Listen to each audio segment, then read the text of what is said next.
ladies and gentlemen. Exciting day today. Exciting day. Probably not for you guys, but for me. I have decided, thanks to some talking to with my wonderful, beautiful wife, who, by the way, whipped my ass last night at Agricola or Agricola, whatever people call that game. Um, Went through the bank account, did a lot of thinking about it.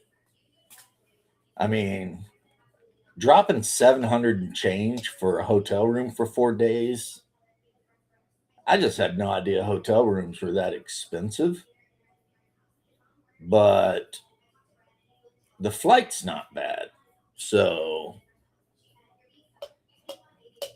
it turns out that I think I am 99% going to make the reservation for the hotel rooms, make the reservation for the flight, and then when I see my doctor in a few days, tell him what I plan on doing. He'll probably be happy because anytime I get out of the house, he's like ecstatic because he's afraid I'm becoming agoraphobic, which I'm not agoraphobic. I just really like my house. Look at it; it's full of my junk, and I like my junk, so of course I like my house, right? Um,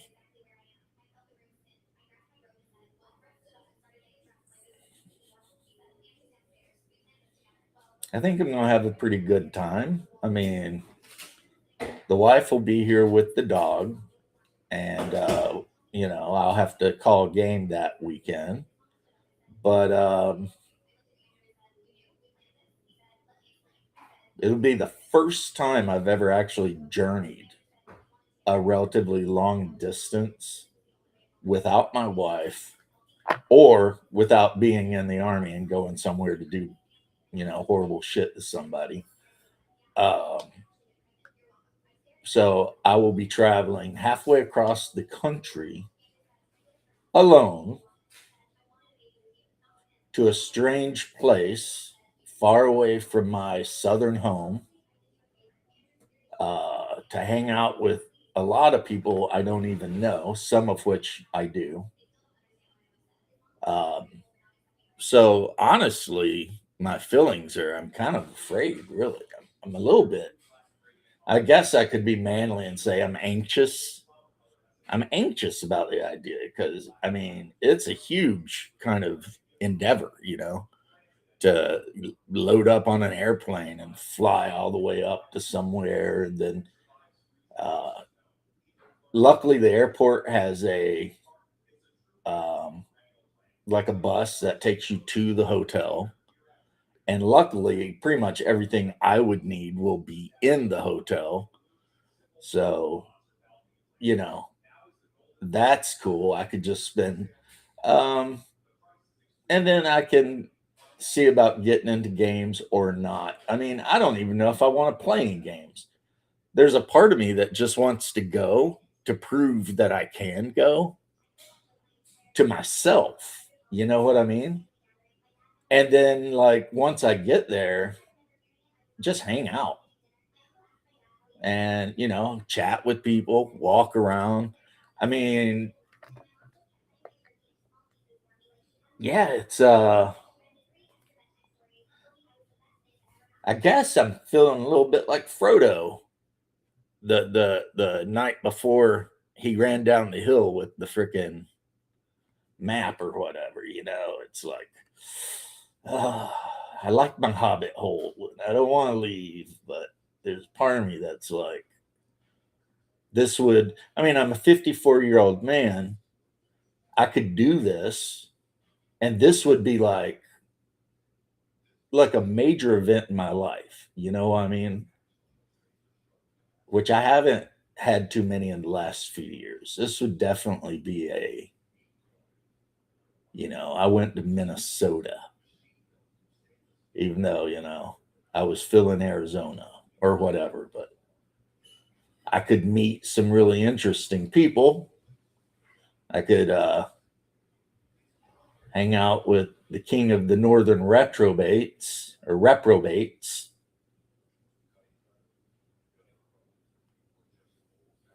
I could go counter protest the ICE protesters. No, I'm not doing that. I don't want to end up in jail or hospital, but yeah, the wife said she would pack me all my nicer clothes so that I don't look homeless when I'm walking around the convention. She told me she trusts me. She knows I'm not going to do anything stupid. So why she trusts me, I don't know, but she said she did. So I'll take it. She even said she would activate one of her. She's got like 800 credit rating. I don't know if it's actually 800, but it's pretty much topped out. And she's going to activate a credit card and let me take it just in case I need anything, because her credit limit is like through. So I won't use it, but she's saying I can. So yeah, I'm pretty much handled. I mean, now there is some bad news to this whole thing. And the bad news is that the rifle I've been saving up for a very long time to this is going to put me back a couple of months. And I'm talking about buying a Palmetto Armory Jackal 7.62 semi-auto. Just because I like 7.62 more than I like 5.56. That's why my AR over there is chambered in 300 Blackout, which is 7.62. I mean, shorter, but still, I like the bigger bullet. When you're hunting in the woods, uh, like a 270 or 5.56 and stuff like that, they're really really accurate, really fast bullets. But if they hit a leaf, it'll throw a shot off at range, right?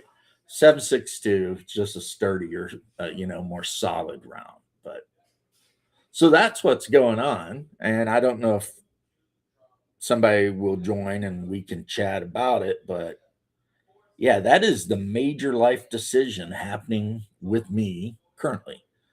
Uh, Luckily, I've got like a whole month plus to. But honestly, I'm thinking about going and probably tonight I'll go ahead and make all the reservations, and that'll be that. And I think if I make the reservations, even though they're refundable up until like the 22nd of April or something, um, I think by making the reservations, it'll make it real. Like I'll have the plan. You know what I mean? So I'll probably I've got the hotel set for Friday to Monday, 4 days, and I'll arrive there probably on a Friday, and then I'll leave that Sunday. But I don't know when, because they'll make me check out of the hotel room in the morning on Sunday. But I don't plan on bringing a lot of luggage. I just plan on bringing a couple days worth of stuff. And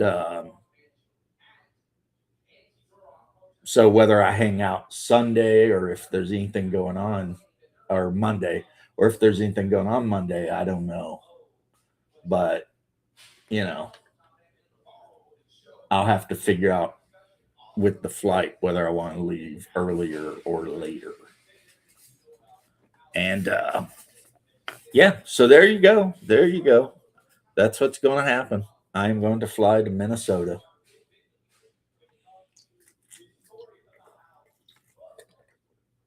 alone. And while a lot of people are like, "That's no big deal" or whatever, some of you may be saying that. For me, it's an absolutely humongous deal. Now, I got a box in the mail today from Reaper, and that kind of surprises me because I don't remember ordering anything from Reaper. So yeah, a part of me sitting here like, what? I mean, I don't think they would have sent me anything for free, but at the same time, I'm just not believing, not remembering making the order.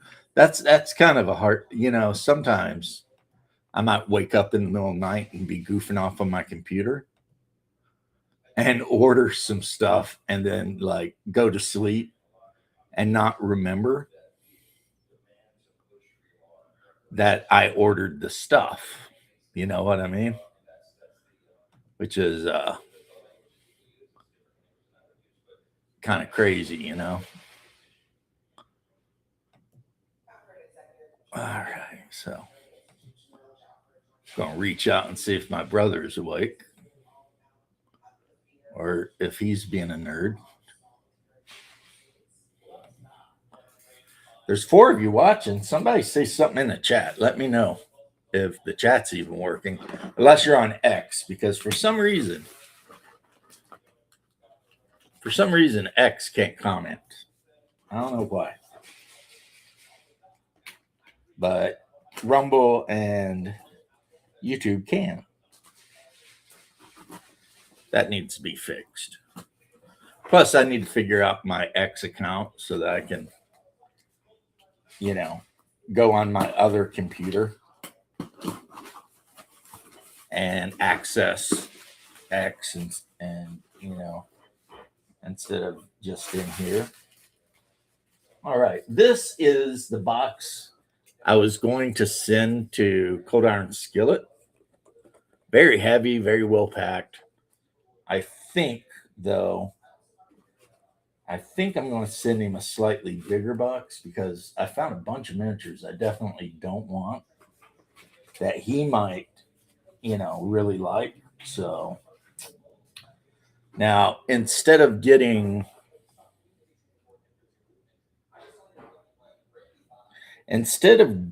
the bonus figures, because the bonus figures are the same as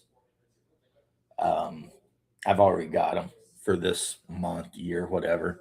I decided to pick up these paints, and they sent me a bright green and a blood red. Awesome. I can always use those colors. So I generally am not a huge fan of Reaper paints, but let me tell you, man, if they're going to send me free paint, then yeah, you know, I'll put it on something, you know. So what the hell did I even order? It looks like I ordered an evil wizard. It just says that, Xvanthus, evil wizard. And he does look evil. And that's cool because, in my opinion, especially as a guy who's super into pulp stories, Conan, etc., I mean, evil wizards are a must, you know? You gotta have them. Plus, this guy would work with Mansions of Madness too, because sometimes in that game you encounter evil wizards. It's like, okay. So we will grab my glue and put him down. You're ugly and your mom never liked you. That's why you turned into an evil wizard. Right? It's not your fault, it's society's fault. You should have been hugged more as a child, and then you might have grown up to be a good wizard. But no. You might have even grown up to be a cleric, but no. You're an evil wizard.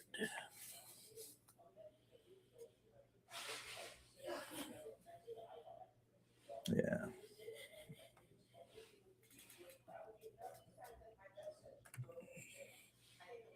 Okay, so that's wild.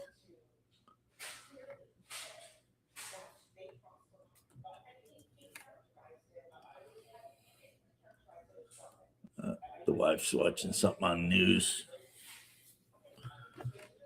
I been trying to avoid watching anything on the news. All right, a dire grouper. Why would I order a dire grouper?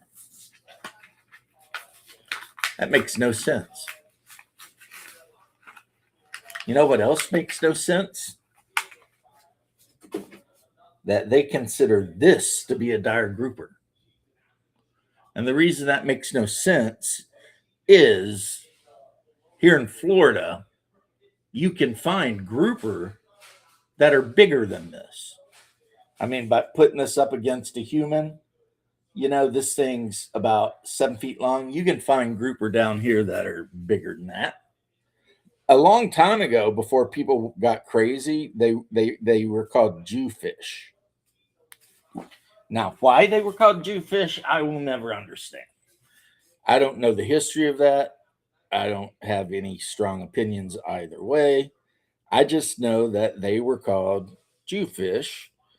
And then at some point in like the 80s or something, it started being referred to more as like the giant Atlantic grouper or something like that. And I have seen some of these guys with my own eyes that were damn near as big as my old Fiat 500. So, yeah. So, gluing to his base. I don't know. Maybe if the adventurers decide to swim somewhere, throw a grouper at them. You know what I mean? That's cool.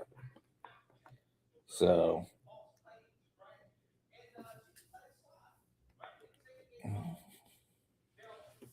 is it early? What time is it? I need to carry my phone on me more often. The hell's in my pocket? Oh, comb. I combed my beard. My lovely daughter bought me this wooden Viking comb. So,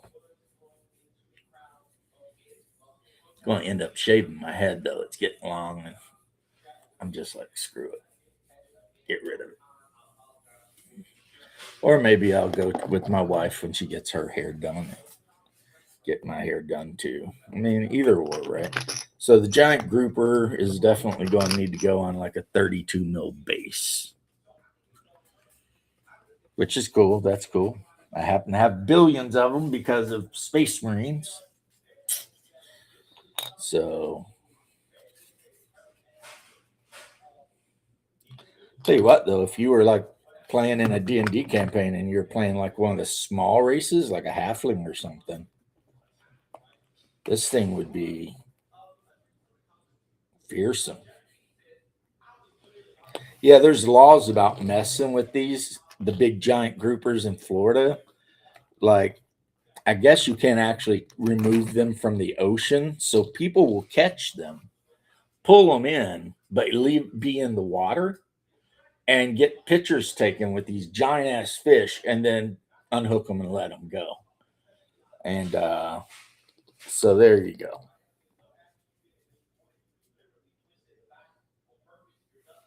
What the hell is that? Okay, a murder hornet. Sounds kind of cool, right? Murder hornet? I think so. But this murder hornet is gigantic. Man. Okay. Look at this guy and in multiple pieces.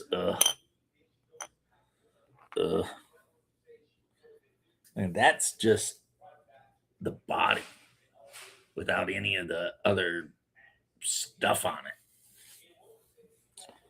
So let's look through here. Oh, yeah, it's got. So I'm going to have to look up the Japanese hornets and try to paint this thing to look like that. I think they're yellow and black, right? They're bright colored. I don't remember. It's been so long since anyone cared enough about them. But this thing, now this thing's thing that would terrify me. If I ran into this in real life, I don't know what, I'd run, just run. Because, I mean, no creature like this has any business being alive. It's just too horrible to even think about. Don't ask me, as you know it's true. Don't have to tell you. I love your precious, and I'm standing through there. Two worlds collided. They could never. This thing, yeah, it fits just a certain way, so. And they could never tear us apart.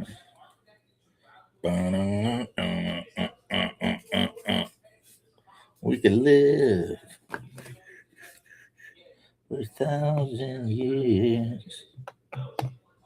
And if I hurt you, I make wine from your tears. I told you we could fly, 'cause we all have wings. But some of us don't know why. All right. Got him on his base. I'm going to let him sit there for a minute.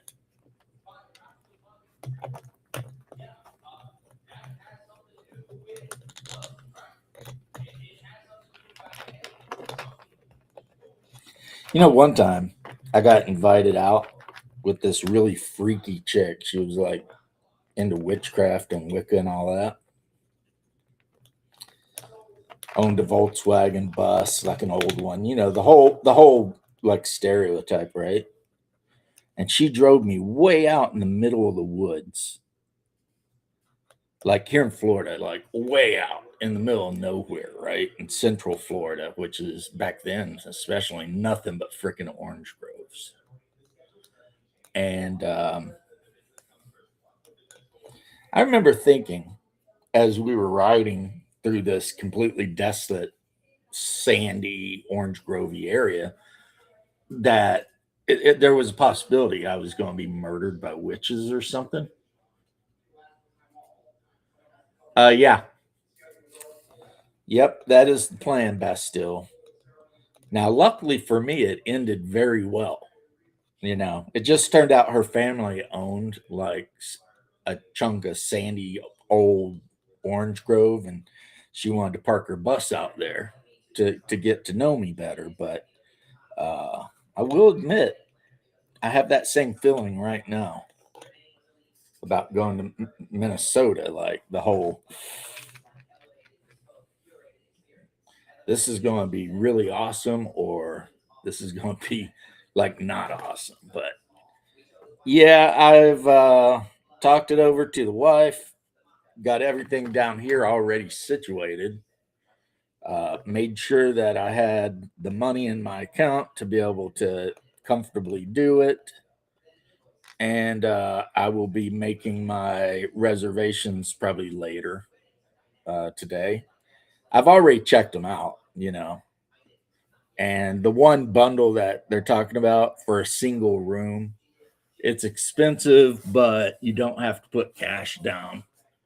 And, until, whatever. And then, um, even if I do put the cash down, they will refund it if anything happens and I'm not able to go.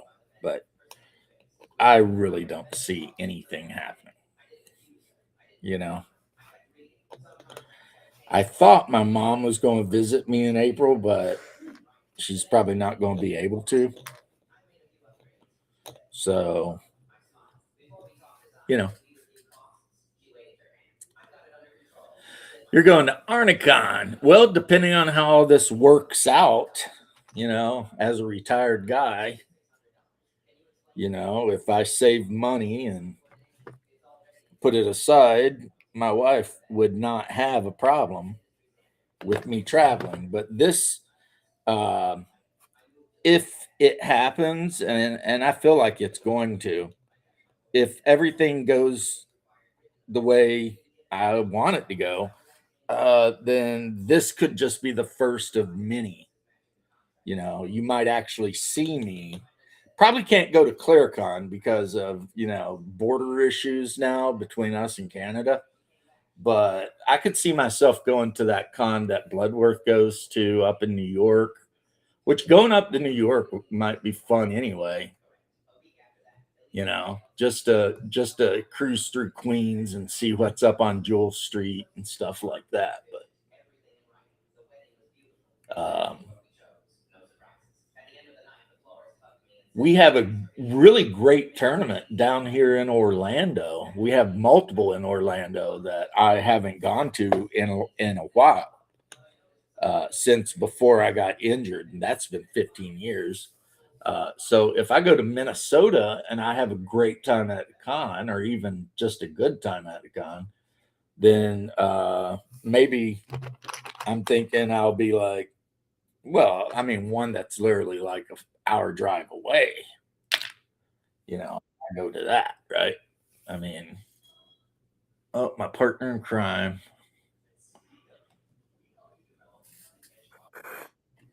What's up, homie? Hey, good morning. Good morning. You've gone every year to Arnicon? Well, I mean, a lot of the guys that were involved with Arneson are going to be at DaveCon, like Colonel Wesley and like a lot of the original Blackmore players are going to be there, and then I think Metzer might be there. I'd have to look at the website. I was looking at the website last night. Most of the people I don't actually know, so I'm like whatever. But so what do you say next game you fight this thing? I ain't scared. You ain't scared. It's called a Death Hornet, but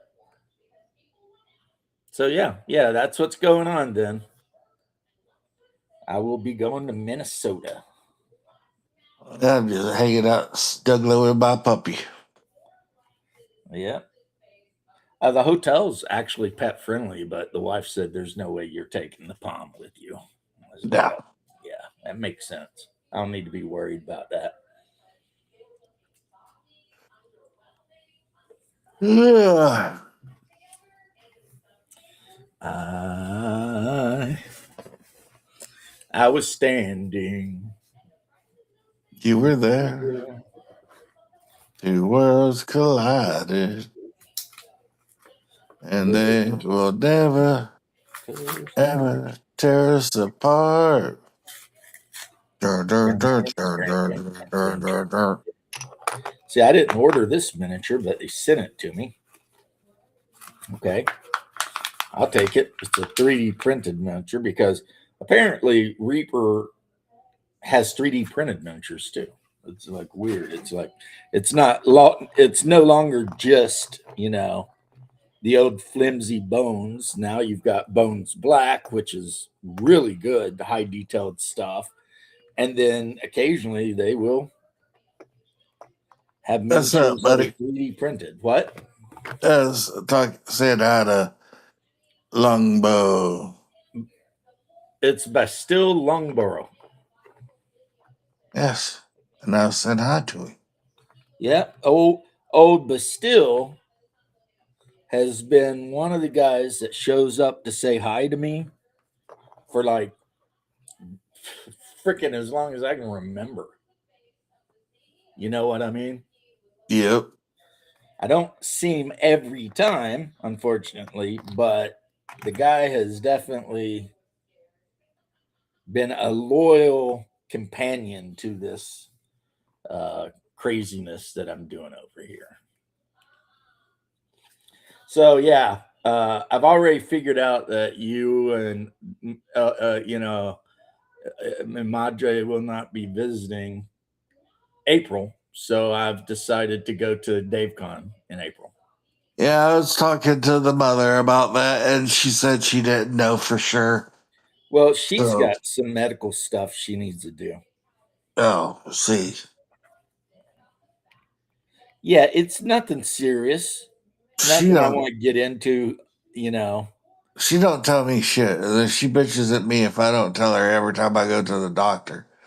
Well, she tells me because I'm really good at catching when she lies. And I've caught her a couple of times trying to lie to spare my feelings. And I told her, don't you do that. So now she don't. You know what I mean? Kind of like how I am with you, but you still lie. I don't lie.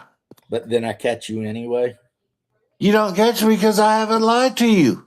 Not recently. That's a fact. Exactly. So don't try to throw me under any buses. Sorry, brother. I've been nothing but truthful. Forgive me. I am sorry. I always You're forgive you. They asked me if I'm my brother's keeper, and I was like, mess with him and find out. right. But I wonder where the hell Shadow is. Probably fighting with the plumbers, man. It's like these plumbers. Somebody needs to beat them with a stick because you We know called I could we repipe a called whole damn house in like 2 days. yeah, These we guys have been called at it for plumber uh-huh. because we called plumber because there's a real bad leak underneath our house, right? Right. So we called the landlord, told him, he's like, okay, I get a plumber out there. He sends a plumber out there, and we have a natural spring underneath our house. Yeah, that's going to be hard to deal with. What they gonna do? I'm thinking about putting a well, like digging In the it middle out, of the putting a living room. well. Yep. Just throw a well right in the middle of the living room. Be like, Get some of that cold spring water. And the thing is, it might have not always been there. Like it probably was not there when they built the house, but then, over time, how Yep. water moves through the rock, it'll move around. But so I'm glad to hear from you. Yeah. And you're doing good, I hope. Yeah, I'm doing pretty good. No complaints. No regrets. No regrets. You want me to show you something that you'll laugh about, probably? Yeah. They sold this as a Dyer grouper. And I'm sitting there looking at it, I'm like, we have bigger ones in Florida. Yeah, that's not even big enough to be a Goliath grouper.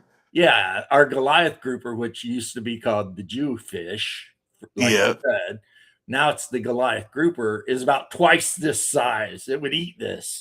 Yeah. Now, they've never really been known to eat divers, as far as I know.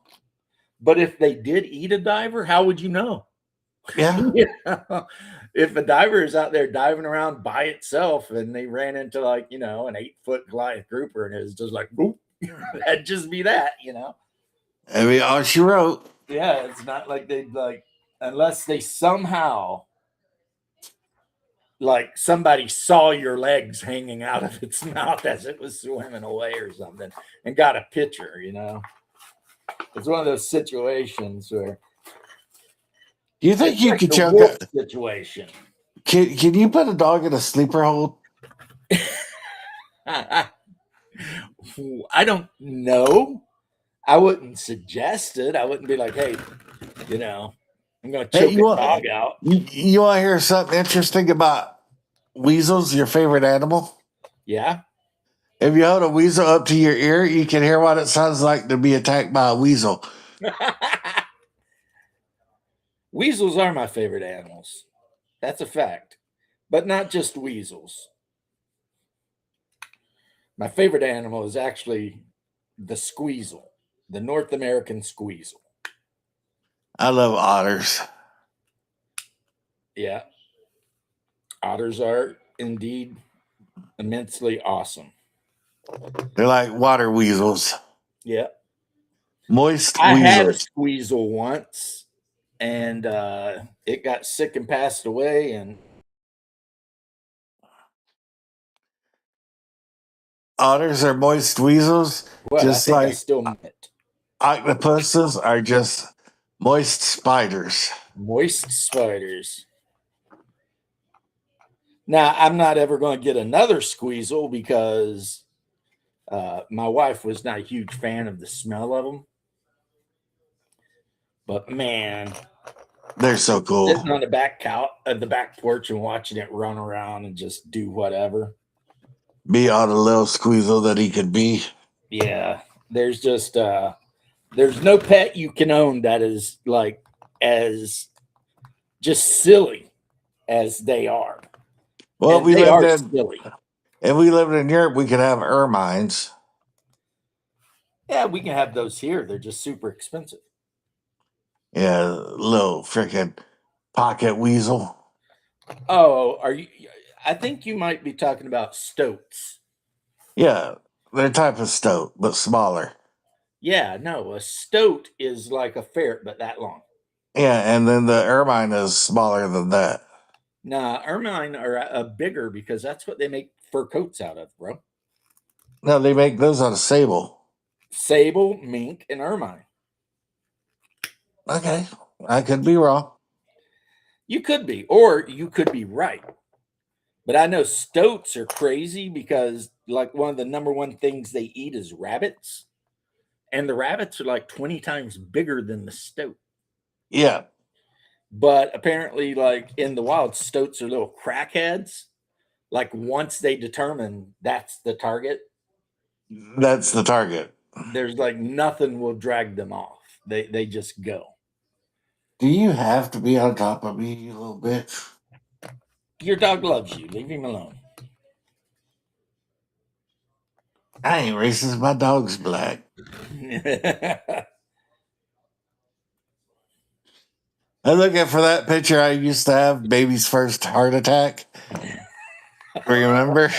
I remember it was like ghost pepper baby food. Yeah, I was thinking about putting that on a T-shirt along with Nut Butt Tears, Johnson and Johnson's baby formula shampoo. Life's hard. Yeah, man. I have a two-headed thing here. I think Reaper says it is a two-headed troll, but it could just as easily be some kind of two-headed mutant monster. Yeah. Ogre, troll. There's a lot of mutated trolls anyway. Yeah, right. It could be an Etten or something.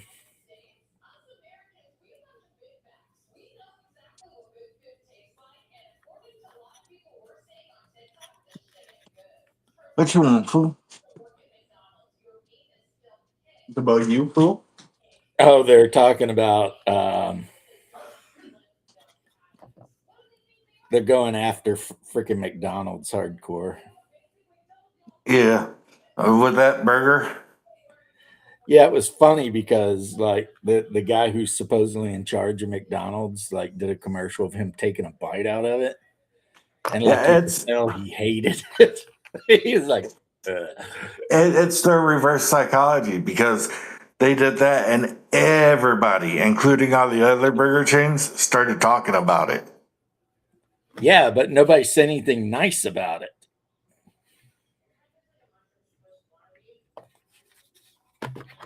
Yeah, but they're still talking about it. Squirrel.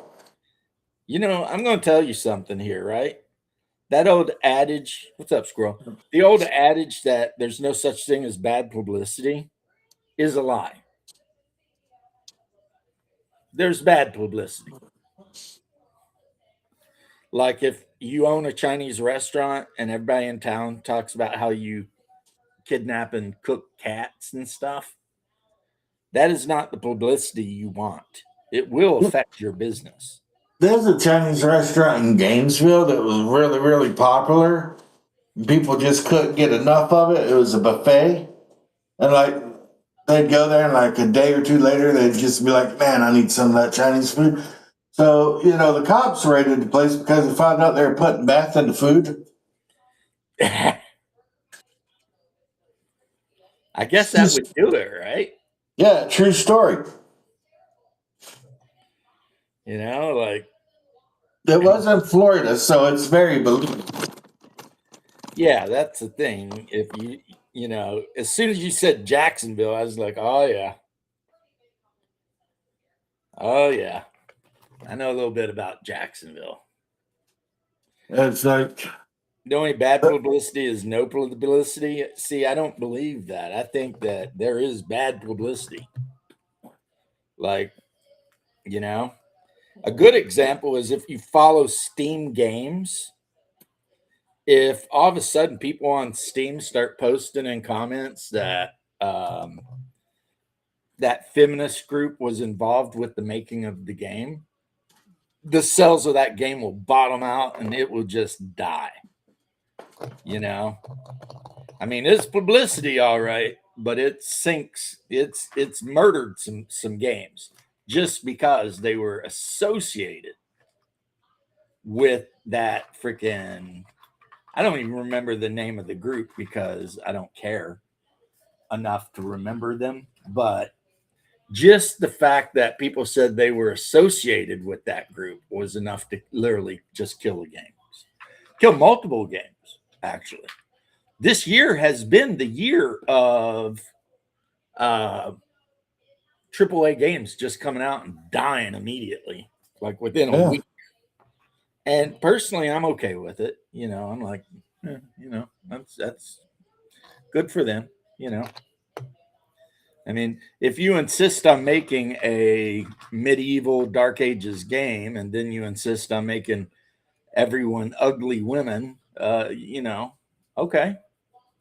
Have you noticed that Japanese and Korean companies don't do that? Yeah, and then Come on. Yeah. that's why the Japanese anime guys are getting so mad at the American localizers that they're telling them they're not going to let them localize anymore because they'll take an anime from Japan and when they localize it, they'll like add all kinds of bullshit into the game, the words that wasn't in the Japanese version. And so basically you'll look at a localized anime and all of a sudden the female character who was like away in Japan is like a hardcore man-hating feminist in the American version. Yeah, and Japan's And like, the Japanese are like, yeah, no, we're not doing that. I put the link in case, and if they're not done with your plumbing by now, Shadow, you need to go punch them. Because I could have repiped your whole damn house by now. Well, you've always been master pipe layer. Hey, my brother having my back. You know what? You get the Samuel Jackson. My man. The Denzel? Was that Denzel, the my man? Yeah. What's the Samuel Jackson? Oh, my motherfucker. Or no, my nigga. Because I remember when he was on the TV and he was talking about how you could use MFer and how it could mean like a lot of shit. And then he went through the whole like gambit of how it could be like friendly, a greeting, a compliment, an insult, just an exclamation of anger. And of course he was right, because that's why so many Americans use the F word, because the F word is like the universal English word. It can go anywhere in a sentence, and you can make a whole sentence out of just that word. Yeah. It's a very diverse word. It is a very diverse word, and you can use it however you want. But I did my top 10, but I haven't posted it yet. Still? Because I'm going to no, it's recorded. It's whatever. But when I'm on my other computer later, my other computer has a lot more access to like graphics and better thumbnails and stuff like that. So I'm going to um, do all the details. Well, you know what day today is? No. Wednesday. Oh, so double D. Yeah. Right. But what I'm telling you is when I go into the other room, I watch double D on my TV, by the way. So whatever, right? The Fancy. other computer is the computer I've downloaded all the better like thumbnails and everything on. So I'll record in here, but then I'll go in there and I'll actually do all the details and stuff. Because Restream will upload it for me from their cloud onto wherever I want it to be. So I'll be able to go in there and have it uploaded onto Rumble and whatever YouTube. You get what I'm saying? Yeah. So apparently, this time around, when I ordered a bunch of Reaper miniatures, not a whole bunch, but some, I was in a nautical kind of mood. Because the one I'm putting on a base right now is a big ass shark. And this guy would actually be about 14 feet. 14-foot great whites, pretty respectable. You don't want to mess with that, you know. 14 foot anything is respectable. I mean, But when it comes to a great white shark, that's very, very respectable. I don't know. I mean, I'll have to look at and see if I can get away with it based on the head and fin shapes. If I could get away with it, I would paint this bad boy up like a bull shark. Because if there's any shark in the ocean that's likely to take a bite out of your ass, it's a bull shark. Yes, that is true. Those guys just have no chill at all. Those guys are just assholes. That's what they are. They're just kind of assholes. They just show up and, you know, they've caught bull sharks in the Ohio River. Yep. So I wonder how many times people have, like, you know, in the Appalachian legendarium, let's call it, thought that someone got ate by catfish. And it turns out it wasn't catfish, it's freaking bull shark. You got a shark up in Ohio, or if it can get to the Ohio, you know where else it can get? Cumberland, Mississippi, any other river? Well, they turned their I live in fresh water now organ on, and they swim all the way up the Mississippi to the Ohio, and then the Ohio is shallow though. The Ohio River is about 30, 40 feet deep, whereas the Cumberland River, especially where we live, is like 400 foot deep. So I don't know if they probably like the shallower water because it's warmer. Yeah, ain't no telling where those bastards have made it. But it does give you a whole different outlook on, hey, let's go jump in this water over here. Yay. There could be a bull shark in there just waiting to take a bite right out of your ass. Just like, ah. And it won't even have any like bad feelings about it. It'll just do it and be like, yep. It'll do it and laugh about it. Waiting for them to install a dishwasher and paint over all the drywall they replaced. All right. Poor Shadow, man, has just had trials and tribulations. Yeah, I got my list here, Shadow. If you want to, I can tell you. I haven't I did 13 songs or albums. So we got Disintegration by The Cure, obvious. The Cars, self-titled, because that album is absolutely good from beginning to end. Can't Buy a Thrill by Steely Dan. And I could have put 3 Steely Dan songs on or albums on here, but that's the one I picked. Power Slave by Iron Maiden. Again, There's probably 3 or 4 Iron Maiden albums that could have made this list, but of all of them, Power Slave's the one I listen to the most. Tom Petty and the Heartbreakers, Damn the Torpedoes. Pink Floyd, what do you think it's going to be, Hungar? Dark Side. Not Wish You Were Here. Oh. I like Shine On You Crazy Diamond. Everybody likes Shine On You Crazy Diamond. And then Wish You Were Here is probably Pink Floyd's best song. So you've got an album that's just straight up hits, and then you've got like the hit. Is this lowest to highest? No actual order, actually. These are just the albums I listen to the most when I want to put an album on and walk away. Like I can tell my Alexa, well, she's not plugged in now, but I could tell Alexa, play the Cars album, The Cars, and then just let it go because every song on it is freaking good. So after Wish You Were Here, we've got Storms of Life. Do you know who did that one, Hunger? No. No?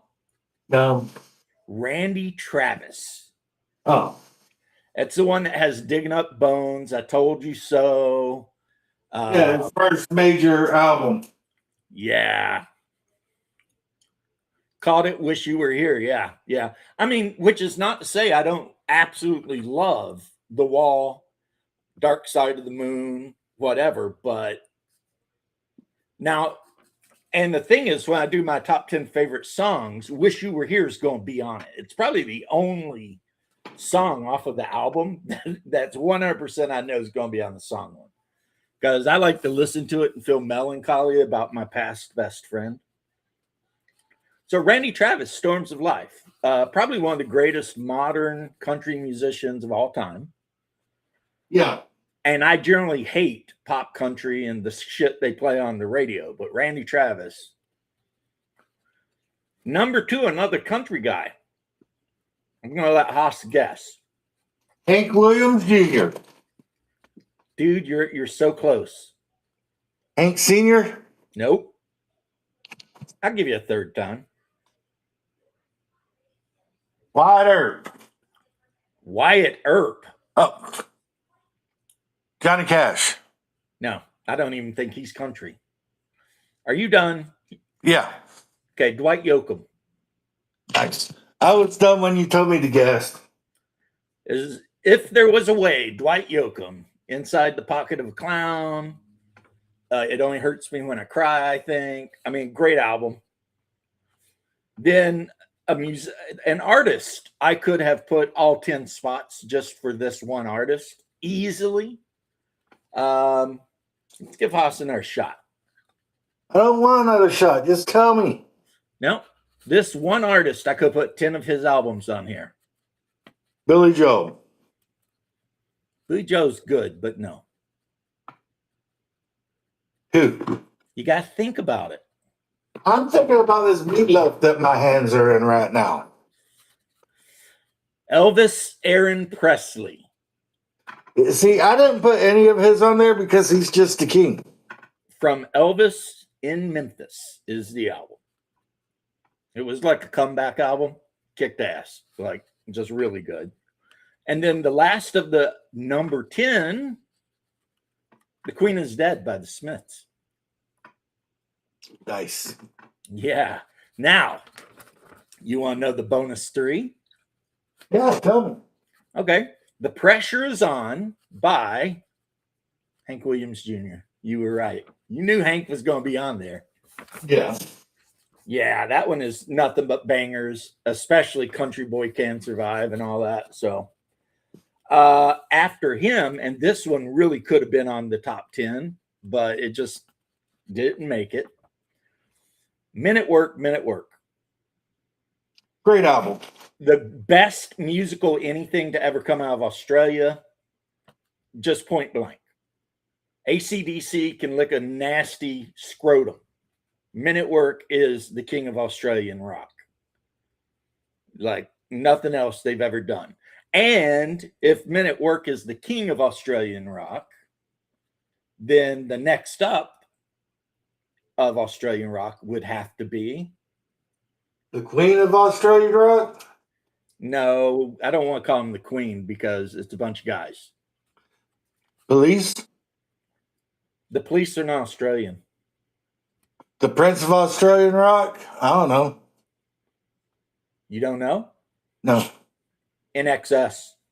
Ah, great band. I love it. Excess. Yeah, and it was, I think, their first album, the one with "I Need You Tonight."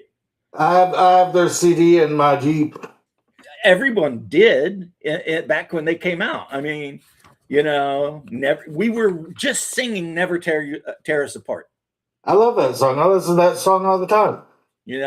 But dun dun dun dun dun dun.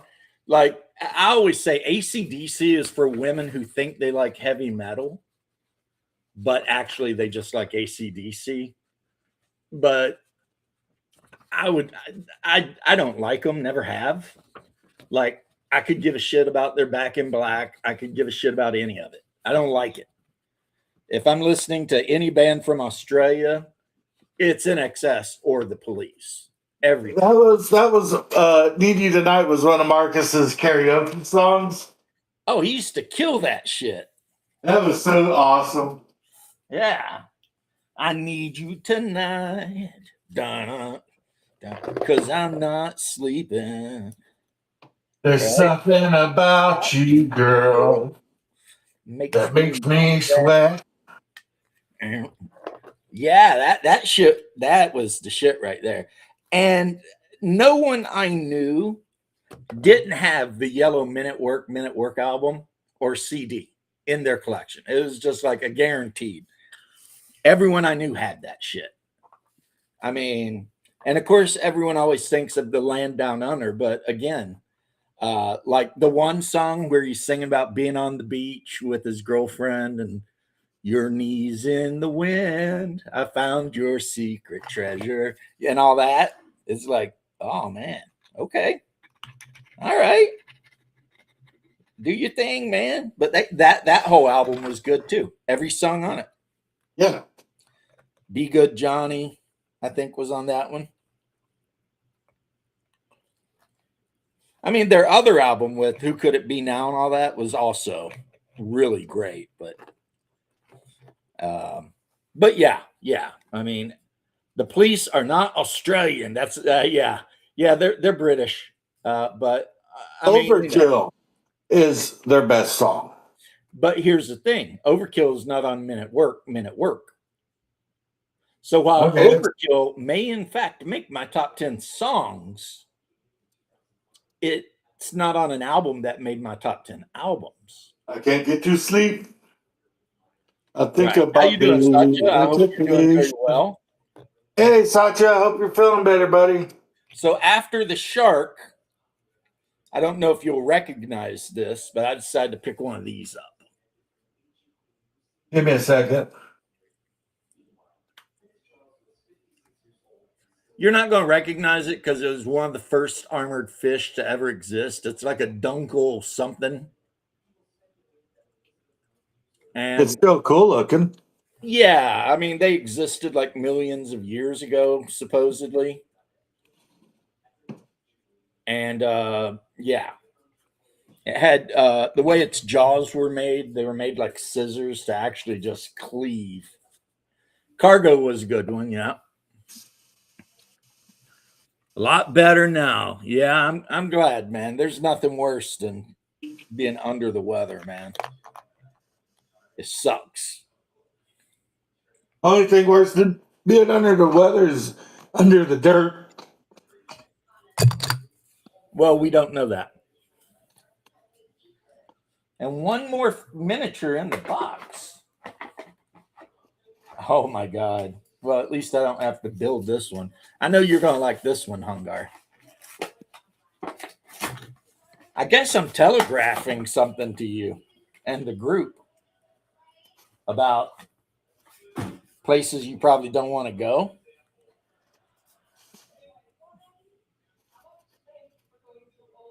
Nice. Yeah. That's like a 20-foot moray hill.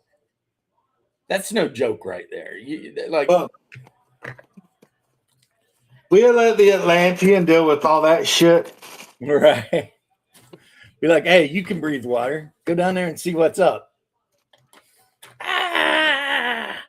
Yeah. You just see bubbles and blood. Yeah, I'd be like, I'll go up to his wife and be like, "How you doing, baby?" She'd be a lot happier with you. But, a deal's a deal, man. If he dies, Joe's over.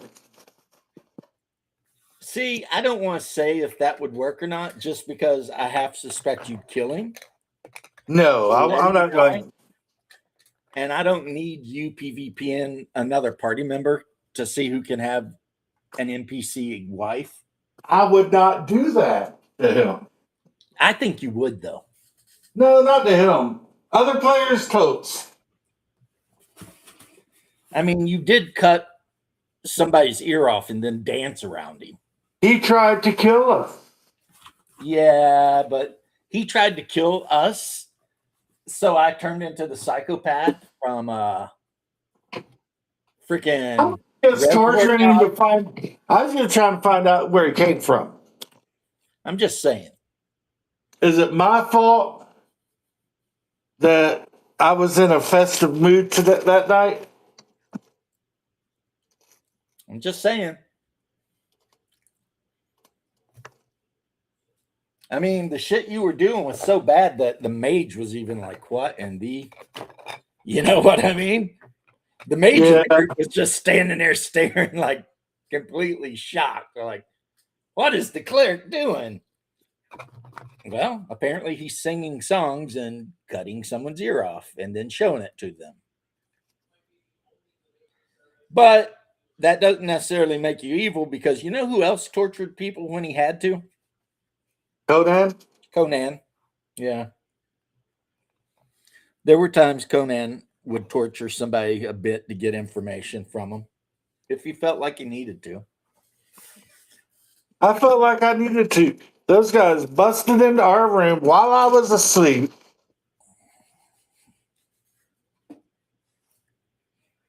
Tried to kidnap you and drag you off and eat you, yeah.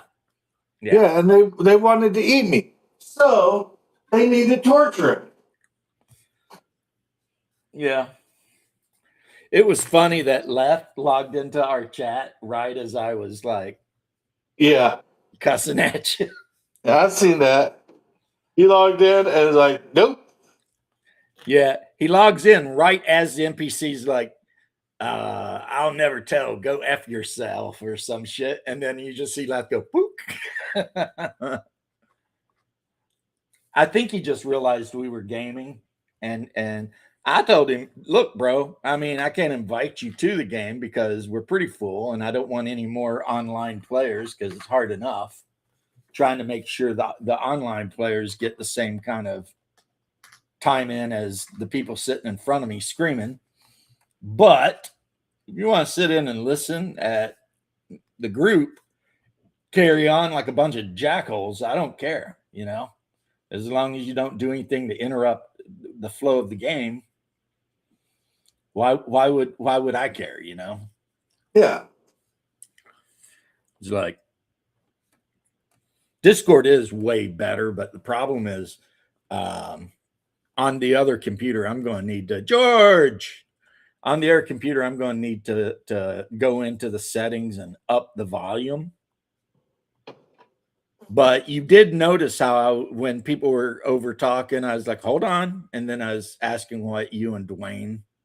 I did notice that, and I appreciated that a lot because sometimes it does feel like being not part of the game. Well, and that's my fault. That's not your fault. Yeah, look it up, Shadow. You'll find it. It's my fault because, and a lot of people would probably say the same thing, when you have 6 or 7 people directly in your face, and then you've got 2 little pictures on a computer with sound coming out, and it's not even loud, it's really easy to deal with the birds that are chirping the loudest. Yes. So I had to actually like make a conscious decision to make sure you guys were involved, by going around the table and making sure, if someone said something out of turn or over you, telling them to hold on and then going back to you. And I think it worked a lot better. But yeah, that's a DM thing. A lot of DMs, they play with the whole group is online, or they play where the whole group is at the table. But when you play the game where it's half and half, it's an entirely different kind of dynamic, Well, not even half and half, 6 or 7 versus 2, sometimes 1, depending on how Dwayne feels, And so there's some DM advice for some of you. If you ever decide to play a game where you have actual players at a table and players on Discord or whatever, be mindful that the Discord players don't just get ran over. Because a lot of players, especially when the game gets really exciting, you have players actually like practically jumping out of the seat, just trying to get some, and they're all really like insistent that whatever they're trying to do, you hear them. And, sometimes you got to remind them, hold on, what are you doing? What are you doing? What are you doing? Yeah, Hungar's always played in my games when it was possible. So when he lived in Florida, he was always at the house, game night, playing a game, whatever game it was. And now that he's moved to Tennessee, he still plays that. He still plays, but he uses Discord. Now, I've always said I would never run a game online ever, but Haas is a special case, Satya. Not just because he's my little autistic brother, but there's other reasons too. What, you ain't got nothing to say to that, Haas? I just sat here smiling. Yeah, especially since if anyone's on the spectrum, it's probably me. Yeah. I mean, you're actually very good in public situations, and I'm the one that's yeah, but I've already done away with your if Robert E. Howard didn't write it, don't count stuff. So there you go. I will not argue with you further about this, good sir. I said good day. I said good day, sir. Yeah, earlier I was saying I felt like Bilbo the night before when the dwarves are singing, but he's like, I'm not going. And then the morning comes and he's running down the freaking field with a hanker or with his map. That's how I feel about going to DaveCon. I'm like, I'm going to do it. I think it'll be good for me. Get out of the house. I think you'll have fun. I think I will. My only wish is, really, if I could wish anything, it'd be 1, the wife joins me, or 2, you were well enough to join me. But I wish I could too. It's just my fear. Go out of town, end up in the hospital. Yeah, that would suck in Minnesota. Yeah. Yeah. So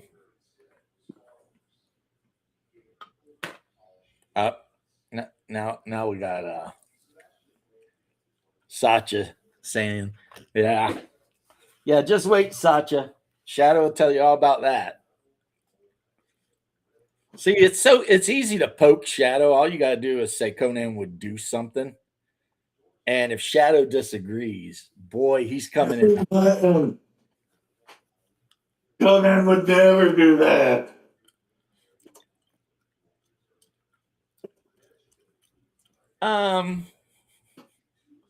You might. I mean, I'll be there. Vic is supposed to drag me around and introduce me to a lot of the original Blackmore players and stuff like that. So that'll be interesting. I kind of wonder if the guy who did Secrets of Blackmore will be there. He and I have talked online quite a few times, and he seems like a good guy. but I don't know if he will. Omenau ran an Aliens game for you, George. That seems pretty cool.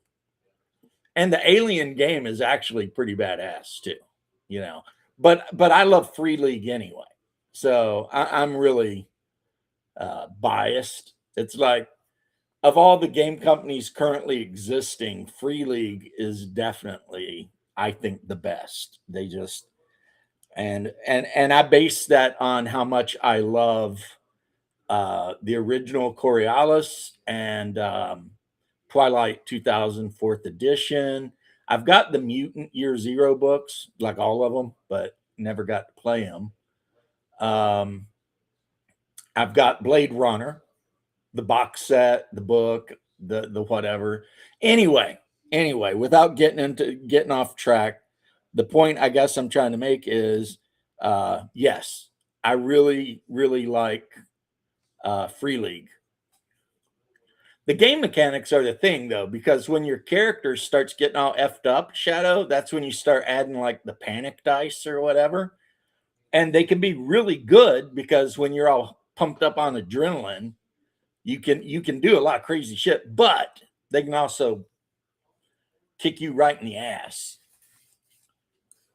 Foundry, somebody sent me a free link to it a long time ago, and I think I looked at it, but I'm such a Luddite that I was like, I have no idea what I'm doing, so I'll just, and then I was also like, I'm never going to run a game online anyway, so who cares, That was back when Hungar was still down here.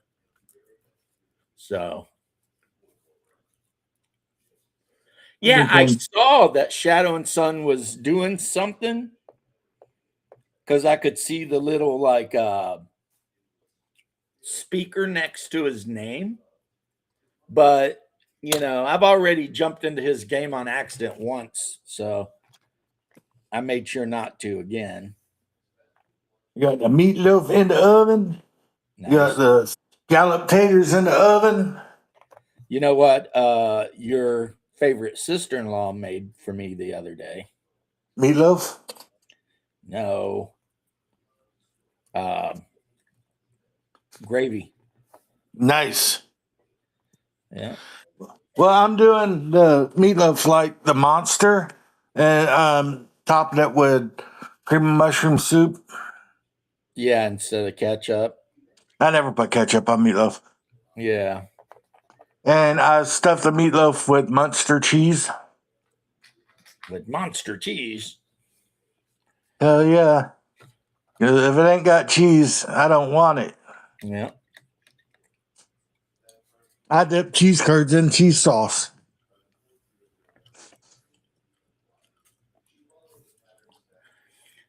That makes sense, George. I mean, even though you might be playing a badass Colonial Marine with your, M whatever rifle and grenade launchers and shit, if you're not, it's easy to make a mistake and end up alien chow, I guess is what I'm saying, That's bananas, Bananas, bananas, Shadow. Yeah. Yeah. Well, I'm going to bounce off and get some dishes ready for dinner. You do that. I love you, brother. I love you more. I'll talk at you later. Maybe. Bye. Bye. Run a game Monday, Thursday, Friday, and Sunday. Geesh.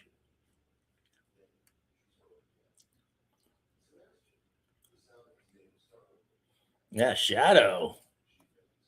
Shadow just out there making it happen over here. Running all the games. Like, I mean, I could never do that, but I respect your game, Oh, James was playing, or George was playing a Corpo. Yeah, it's also interesting how in that game everyone gets like their secret mission that, they're trying to do.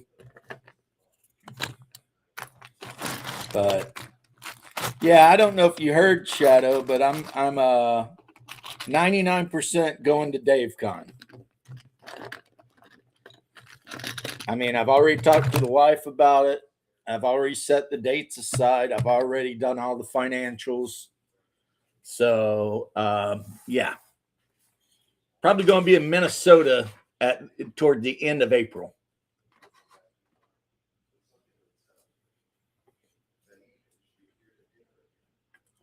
I'm kind of terrified about it, but also really excited. So, I mean, how excited? Look at these nipples. Anyway, no. What was that from? Basketball? Yeah, I think so.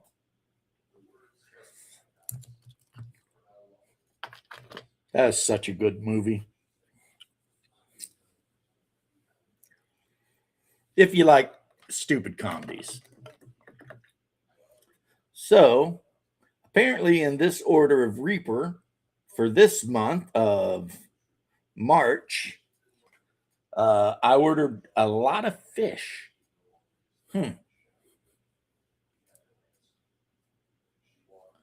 Yeah. I mean, I would like to go to Gary Con, but just talking to Vic and everything, it ended up working out that I would end up going to Dave Con. And depending on how I feel about traveling and stuff, my wife and I were talking, and she's saying, this could be like a whole thing, like not all the time, but once or twice a year, save up money and go to a con somewhere,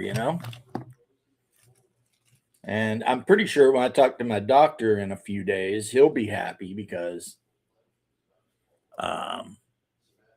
he's always kind of complaining at me for never leaving the house, of my own free will. So, he'll probably consider this a huge advancement towards my, getting better. I think the person I'm most interested in just sitting down, shutting my mouth, and listening to is Colonel Wesley. That's one of the guys I'm super interested. For those of you who don't know, he was the guy that ran Bronstein originally, and I have back when I was on X a lot. A lot of people like to say, actually, role playing was created by Arneson or role playing was created by Gary Gygax. But I'm the kind of idiot that will say, actually, it was probably created by Colonel Wesley since he was running Bronstein and people were role playing.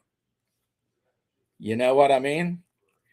And D&D grew out of Gygax and Arneson stuff, sure, but who was at least Arneson heavily inspired by? Wesley Bronstein, which he ran when Wesley had to go to Vietnam or something. So yeah, I live in a beautiful neighborhood. All of my neighbors love me. When I walk out to check the mail, they all wave. Their dogs like me. My dog likes their dogs and them. So, I mean, yeah. It's not like I live like up on Paramore and I got to worry about someone robbing me or anything.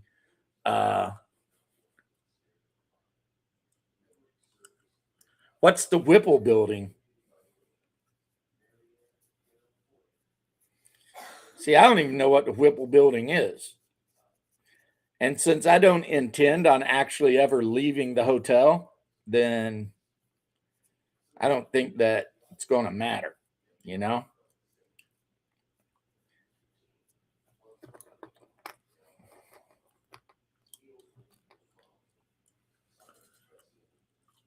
Yeah, I would be that guy that if I ever went off and they found like 53 bodies buried around my yard, all the neighbors would be like, he was such a nice guy, though. He always helped out. Never too busy to wave and chat. Except I'm not going to bury 52 bodies anywhere. But you know how people always do that? Like, The cops go to talk to the neighbors of a vicious serial killer, and I was like, he was so nice though. Except I am nice. Like, here's how nice I am. My neighbor's a barber. He and I talked for like 20 minutes. He offered to give me a haircut and to have me over for a picnic and beer. And he's like a black guy. So as a white guy, I got invited to the black barbecue, and I only talked to the guy for like 25 minutes. We are just bullshitting around. And he's like, hey, do you like barbecue and do you like beer? And I was like, well, yeah, I have drank a few Yinglings. He's like, hell yeah, man. So that's, I guess, braggable. And maybe I'll go since he is my direct neighbor. It's not like I could walk out my house and walk across the yard and there he is. So oh yeah. I don't expect that to be an issue. I will probably restrict my clothing to stuff that doesn't say commie killer on it, just because I don't want to get into an altercation in like a state so far away. Like I walk around here with this shirt on all the time. And when the wife really wants me to go to the grocery store with her, I wear it right out to Publix, because I'm not worried about it in Florida, because in Florida, we don't have a lot of crazies like that. And everybody knows that everyone else could be armed. So people tend to be a lot less aggressive about shit down here. And then on top of that, unlike cops up in Minnesota and other places, cops down here will shoot your ass. I mean, they don't worry about being accused of racism or something. If you're out there doing crazy shit, they will shoot you right in the street. And then the sheriff will tell you it's your fault. If you live, and if you don't live, he'll tell your parents, we're really sad that happened, but it's his fault. He shouldn't have done it. So going to a sanctuary, blue, whatever, I think I'll be okay because I generally don't like judge people on their politics.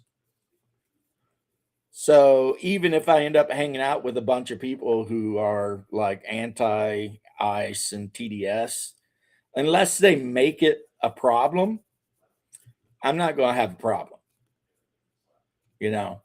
I know when to have opinions about things and when to just shut your mouth and read the room,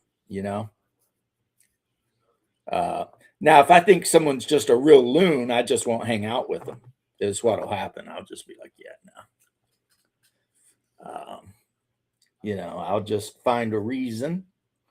Like the last wedding I went to, some guy wanted to argue politics with me, and I was like, as soon as he started talking, I knew what he's doing. And I was just like, I don't watch the news. And that pretty much shut him down. And then to get away from him, I was like, well, I better go check up on my wife. And that's my tactic when I'm at like gatherings and weddings and stuff, because many of the members of my family I would consider very left leaning. Like the guy who plays in my game, my brother in law. He's practically a freaking hippie, right? He was a Bernie bro. And, all that happened is right up in the beginning, we had to let each other know we don't talk about politics because you're not going to change me and I'm not going to change you. But we can talk about D&D all day long because he's an old nerd too, right? And that's what we do. And it works out great. I think that's, and I know I'm getting off of gaming and a lot of people don't like when I do that.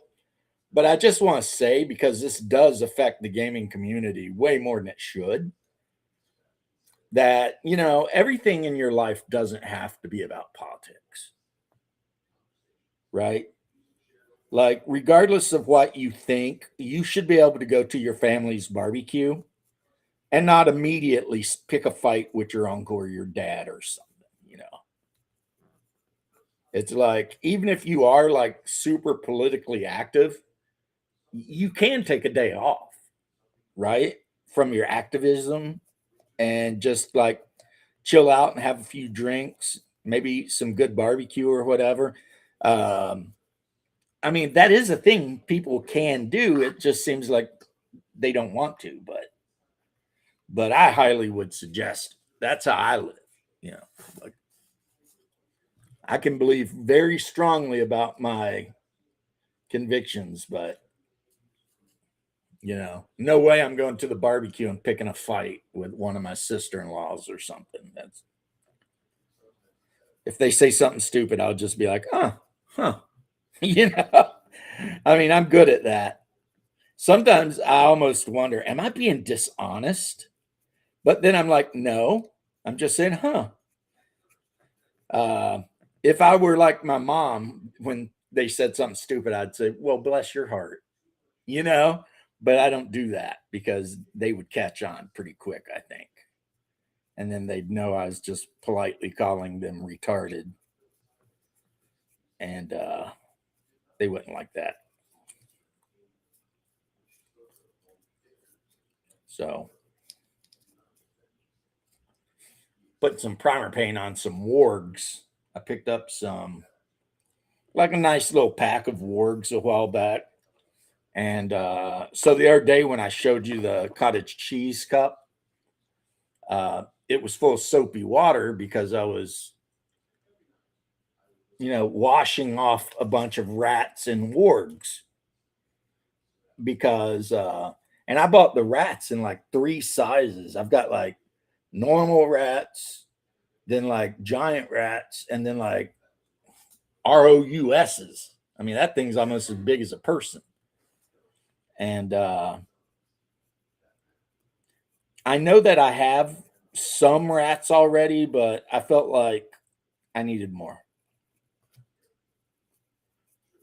So, and they'll be easy to paint. I'll put like barbarian flesh for the tail, and then for their fur, I'll do like a ruddy fur or Cygor fur or something like that. And then if I'm feeling really frisky, I'll paint the teeth. But Shadow, you are absolutely correct. But like I said, I'll be like the only time I might have to walk away from the hotel would be to, I don't know, order some food or something. And, you know, considering I only eat really about once a day. And when I remember my fasting, I do that. Sometimes I just don't remember, or sometimes the wife don't know because I didn't tell her and she cooks the dinner. And then even though I probably should be fasting, I eat it because I mean it would be rude.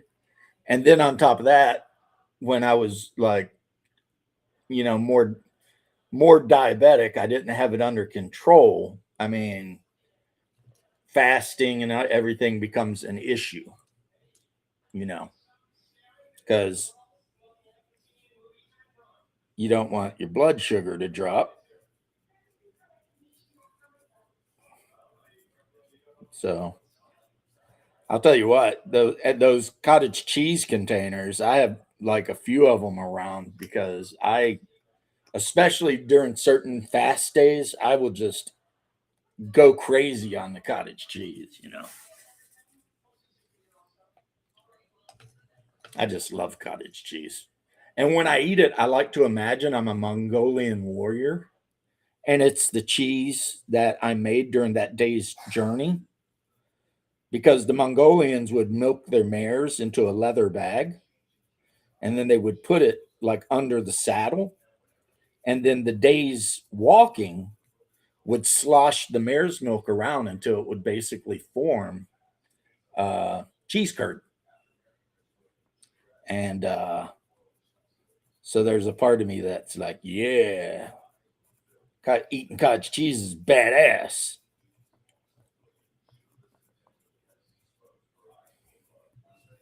So yeah. I am thinking about, this is totally not game related. I apologize. I am thinking about buying a samovar, an electric one though, not one that I'd have to feed wood into.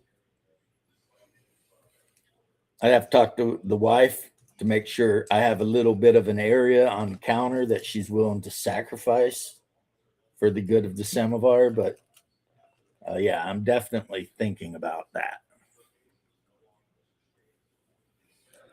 I think that would be really nice to have around the house.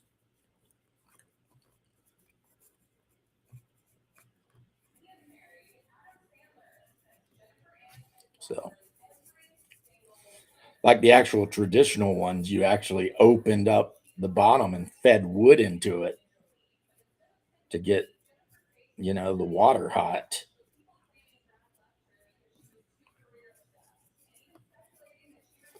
But you don't do that with the new ones. So,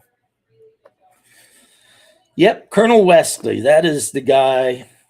I don't even want to talk to him really. I just want to listen to him. You know what I mean? I mean, the things that guy has seen, right? And yeah. And one of Gary Gygax's daughters is going to be there or something.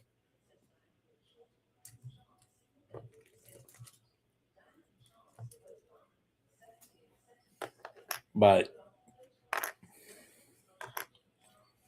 I mean, if I meet her, I'll be very pleasant and nice. But I'll be honest, the Gygax that I most wanted to meet eventually that I haven't met already was Ernie, and Ernie passed. So, like I'm not going to be rude to any of the Gygax family, like Luke or whatever, but you know, I just they don't mean anything to me, you know. Now I met Gary years and years ago, Mr. Gary Gygax, and by years I mean like 40 almost. And so that I can mark off the bucket list, you know what I mean? But I never really cared about meeting anyone else until much later when I decided, I would like to meet Ernie. And again, it would be I wouldn't talk, believe it or not. I would just be sitting there listening to all the stories, man. But it's not just because of who they are. I will tell you guys something you may not know, but you will know because I'm getting ready to tell you. I love listening to old people just tell their stories. You know what I mean? And I could sit and listen to some old stir talk about like when he was doing whatever in 1940, like all day. I could just sit there and drink iced tea and listen, you know. For some reason, I just find the stories that the real old people tell to be so like interesting, to hear them talk about how it was when they were coming up and stuff is just one of my great regrets is that Chief McAllister, who is the guy that actually got me hired at the fire department, really, I used to tell that dude all the time because he would talk stories about when he joined the fire service in like 72 or whatever. And I would be like, you need to write a journal or something, man. You need to write all this down. And he'd be like, and he never did. And then he got like, kidney cancer or something and died. And I'm just like, what a freaking waste. Before he died, though, he gave me like a 25-year-old book from Orlando Fire Department that, had a whole bunch of articles about him in it.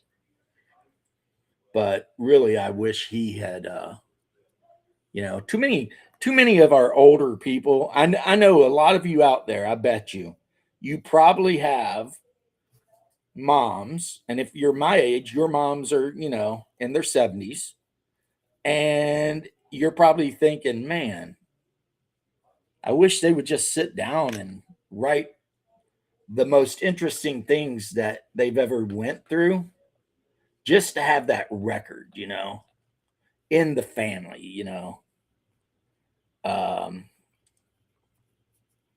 and then it could become like a thing that you could pass down to your kids, you know what I mean, if you have them, and maybe they pass them down to their kids. And I guess in a perfect world you'd get like a really big book and have your parents write all the stuff they could in the book, and then when you started getting of an age, you just write all of your most important stories in the book and hand it down.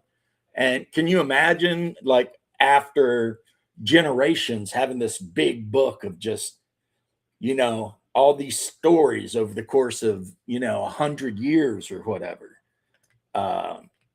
Yeah, that's the kind of stuff I think would be awesome.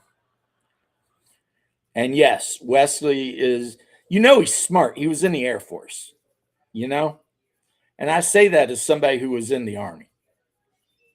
When you run into somebody and they're like, oh, yeah, I was in the Air Force, well, right away, you know one thing. They can lift a lot of weight, or they used to be able to lift a lot of weight from the ground to the waist, and that's because Air Force guys got to be able to load bombs. And two, they're smart, because the Air Force doesn't let idiots in at all. The Army, thank God, does allow idiots in. If you, can pass some logic tests and you're relatively strong and have a, above room temperature IQ and maybe um, a little bit of physicality. Yeah, the Army will let you in. They won't give you any good jobs, but they will let your ass in, at least back in my time. Like back in my time, when I joined the Army, you didn't even need to have a high school diploma, man. All you had to do is go to MEPS, take the test, and pass it. But since you didn't have a high school diploma, I think they had to score higher. It was like if you had your diploma, you needed a 35, but if you didn't, you needed a 55 or something like that. And boom. That's how it should be now. People are like, we want our Army to be smart. And it's like, dude, you ain't got to be that bright to fix biscuits at 3 a.m. So I don't care if somebody's damn near autistic, Down syndrome, not bright, the IQ of a Minnesotan Somali, whatever. If they want to join the Army, they should be a job for them, because there are so many jobs in the Army that literally a practically brain dead person could do. So I've always not liked this idea of we're raising the standards of education to be in the Army. And it's like, I was an infantryman. Nothing you could have taught me in school would have prepared me for that. Nothing. What prepared me for that is being a hillbilly. But anyway, so I guess I take the Starship Troopers line on the Army, at least. Not the other ones, but the Army at least. Anyone, regardless, if they can sign their name, should be able to join the Army, and the Army should find them a job. Even if it's just janitor on a freaking research station on Pluto. There should be no one should ever be denied. Even if you're handicapped and in a wheelchair, I'm saying too. If you're handicapped and you're in a wheelchair, the Army still got a job somewhere for you. Why have a perfectly healthy guy doing like freaking stupid ass supply clerk bullshit? You could throw the guy in the wheelchair back in there. He can freaking fill out paperwork about getting more boxes of MREs just the same as anyone else. So I guess in that way, you guys could say I'm very progressive, you know, in a militant sort of way. I'm very progressive. If you want to serve, you should be able to. And yes, I do kind of feel like you should have to serve before you can vote. But then the only way to make that fair is everyone has to have the option to serve. Otherwise, handicapped people and stuff like that who normally wouldn't be allowed in the army would never be able to earn the right to serve, and that's just not fair. So, if you're wondering what I'm doing, because I know you guys been quiet for a minute, I am primering rats. And when I say primering up rats, I mean like 25 rats I am putting primer on. I'm not talking about one rat, two rat, red rat, blue rat. I'm talking about I've got some giant rats and then some more giant rats that are like more gianter. That's probably not a word, larger. And then some really, really giant rats. And in addition to the rats, guys, I also picked up like a ton of centipedes too.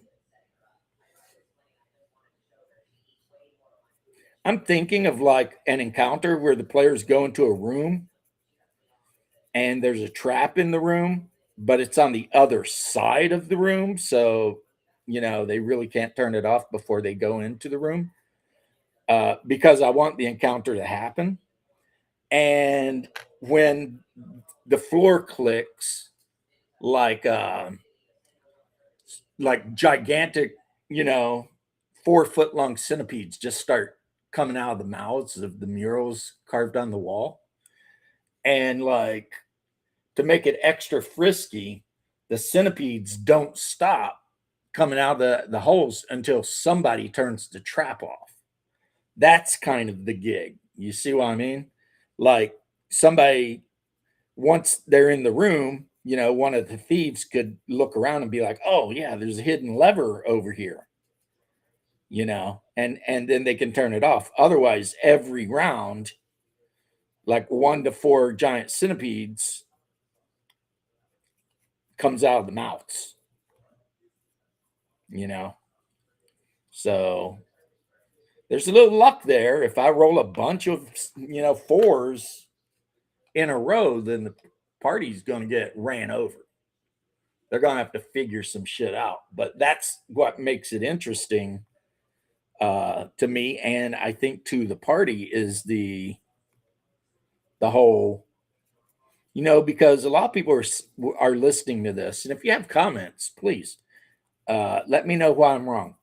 But imagine you're a player and you're going through a dungeon, and of course it's going to be some Aztec type whatever, because I play Hyperborea, so it's all sword and sandals.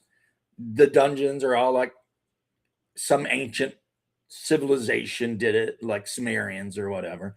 Whether they did or not, it's going to have that feel, right? And your group goes in this room and the door slams shut, stone door, boom. And then all of a sudden, 2 and 3 foot centipedes start crawling in. Now, if you TPK, you're probably going to be pretty upset about it. You're going to be like, this sucked. Why did you do this? This sucked. We couldn't win, blah, blah, blah. And then you'll have to explain to them, yes, you could have easily. But if the players actually play the game and they figure out that if they pull that lever, it will shut down the centipedes, and they do it, then they finish up the centipedes and they open the other door, right? They are going to be so stoked with themselves.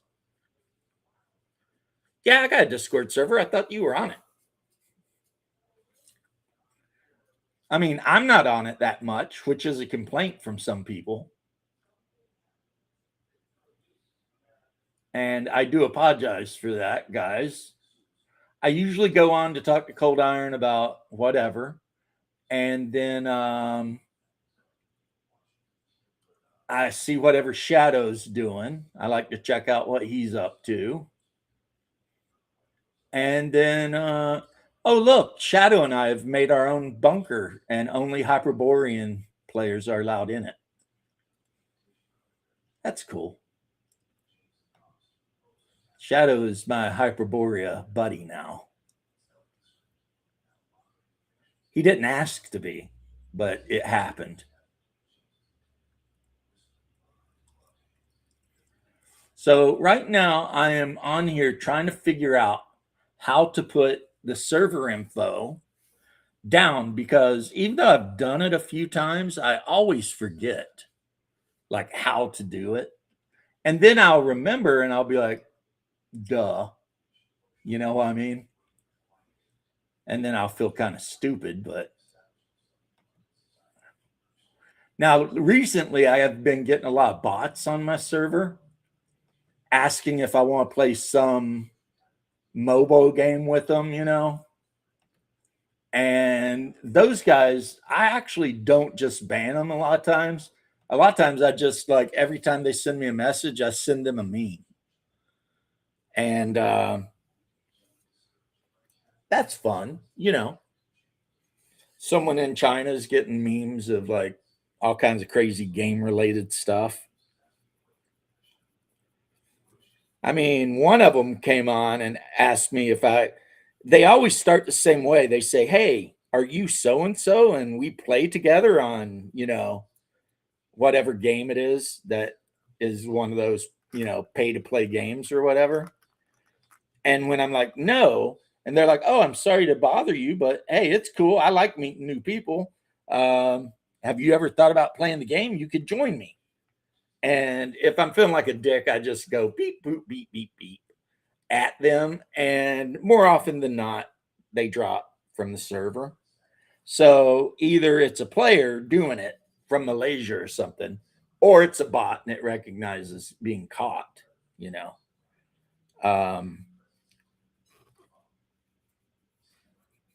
Yeah, the last one, and they always use like hot anime chicks for their thumbnails. Like none of them ever just have a picture of like, you know, a dude just kind of sitting there being like, you know, like normal people do. Like normal people, a lot of times they'll have a picture and it's just them being like,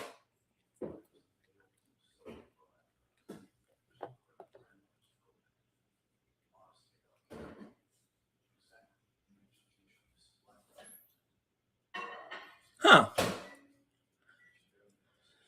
Um, in the game I made years and years ago, um, yeah, hit points were not, you didn't roll hit points. It was based on your race. And then your class gave you a hit point bonus, and so did your con. So if you were an elf, your basic hit points at every level was 4. But if you're an elf fighter, it'd be 6. And then your con could add to that. And I did that because I've always kind of thought that hit points should be more based on race than class.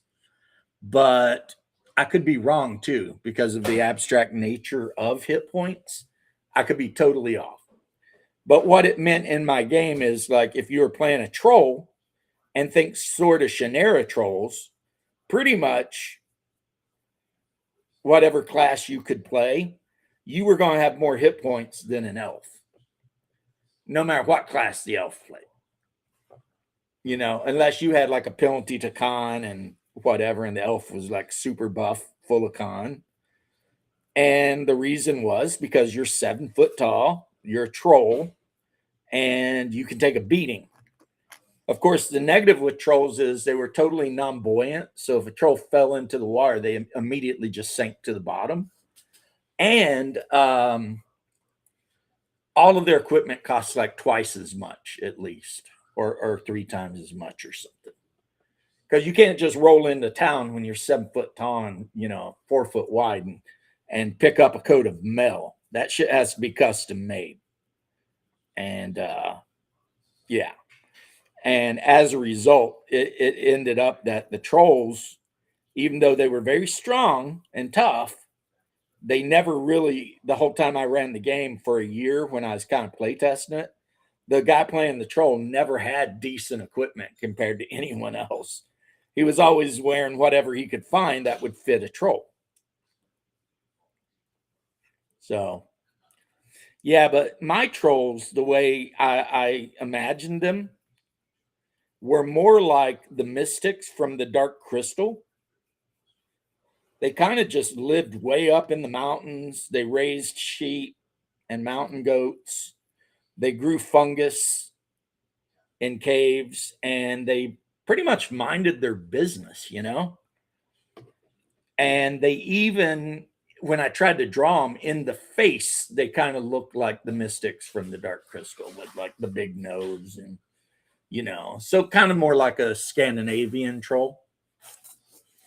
They didn't have armored freaking plates all over them like Shadowrun. Not that I don't love Shadowrun, because I absolutely do.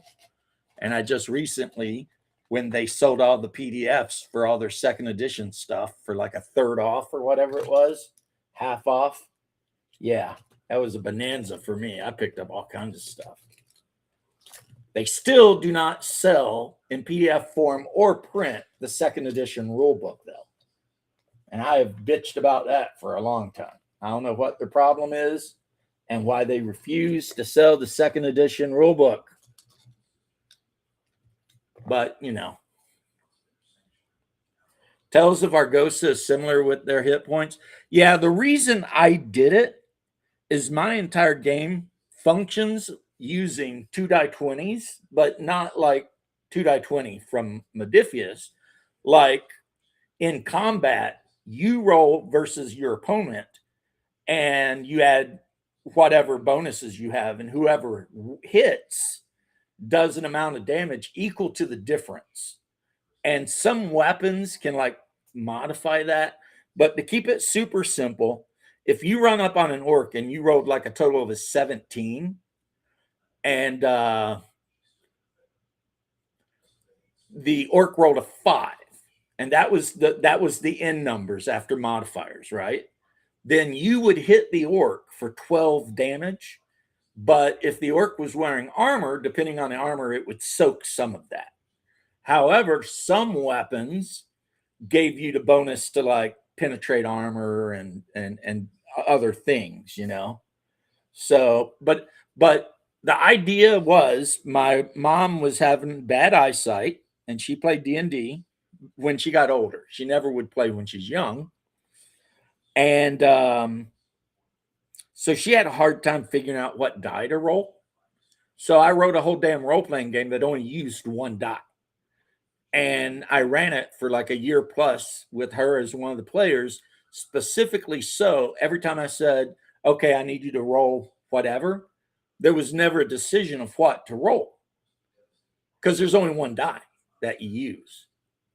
And so that's the reason I made the game. Now, if I was artistic and smarter than I am, I probably would have tucked the original writing of that game and like done like Doc and those guys have done, and actually put better art and explain it better and format it better and everything like that. As it is, it's very rough, very amateurish. But one thing I can say, because I did run it for a year and a half, it plays really smooth. You know, once you understand the mechanics, which are super easy, then the game is just super smooth. You know, there's not a lot of questions about things. And my main philosophy in the game was passive versus active adversaries. Anything that's a passive adversary is basically an attribute check. So if you're trying to climb a tree or a cliff, that's a passive adversary. The tree and the cliff, they're passive, right? So you just roll a die 20 and you try to beat a number, and you get to add any bonuses you have, because there are skills in the game, right? You might have climb 4, so you roll the die 20 plus 4. And depending on the difficulty level, you do or don't, right? But against active things, it's roll-offs. So, and yes, like I said, not trying to toot my own horn over here or anything, But I did run the game for about a year and a half with 6 players, sometimes more. And as soon as, like, by game 2, every player understood the game, knew the rules. Now, if I ever redid it again, I would definitely work on the spells and stuff, make them a little bit easier to understand. But the way my spell list worked was you basically got a number of magic points or mana points, whatever I called them. That was your level plus your intelligence. And then if you wanted to cast a spell, the spell's mana cost was whatever its level was. So a first level elf who gets an automatic bonus to intelligence with a high intelligence could start the game with like 5 magic points, which means once per day, if they wanted to, they could unload a 5th level spell. But then they'd have no more mana points, until they slowly came back, right? Or they could cast 5 first level spells or any combination of spells as long as they had the points to pay for them. And I don't know if I did, but I was thinking about actually adding a mechanic where you could pay extra points to affect like range and stuff like that.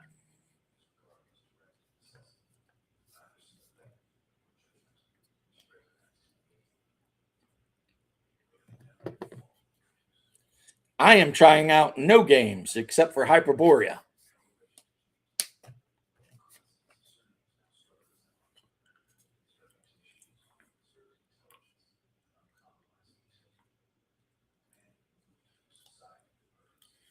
Yeah, I like that, Coco. And in Hyperborea, since it's basically just the updated, basic D&D, that's just what we do.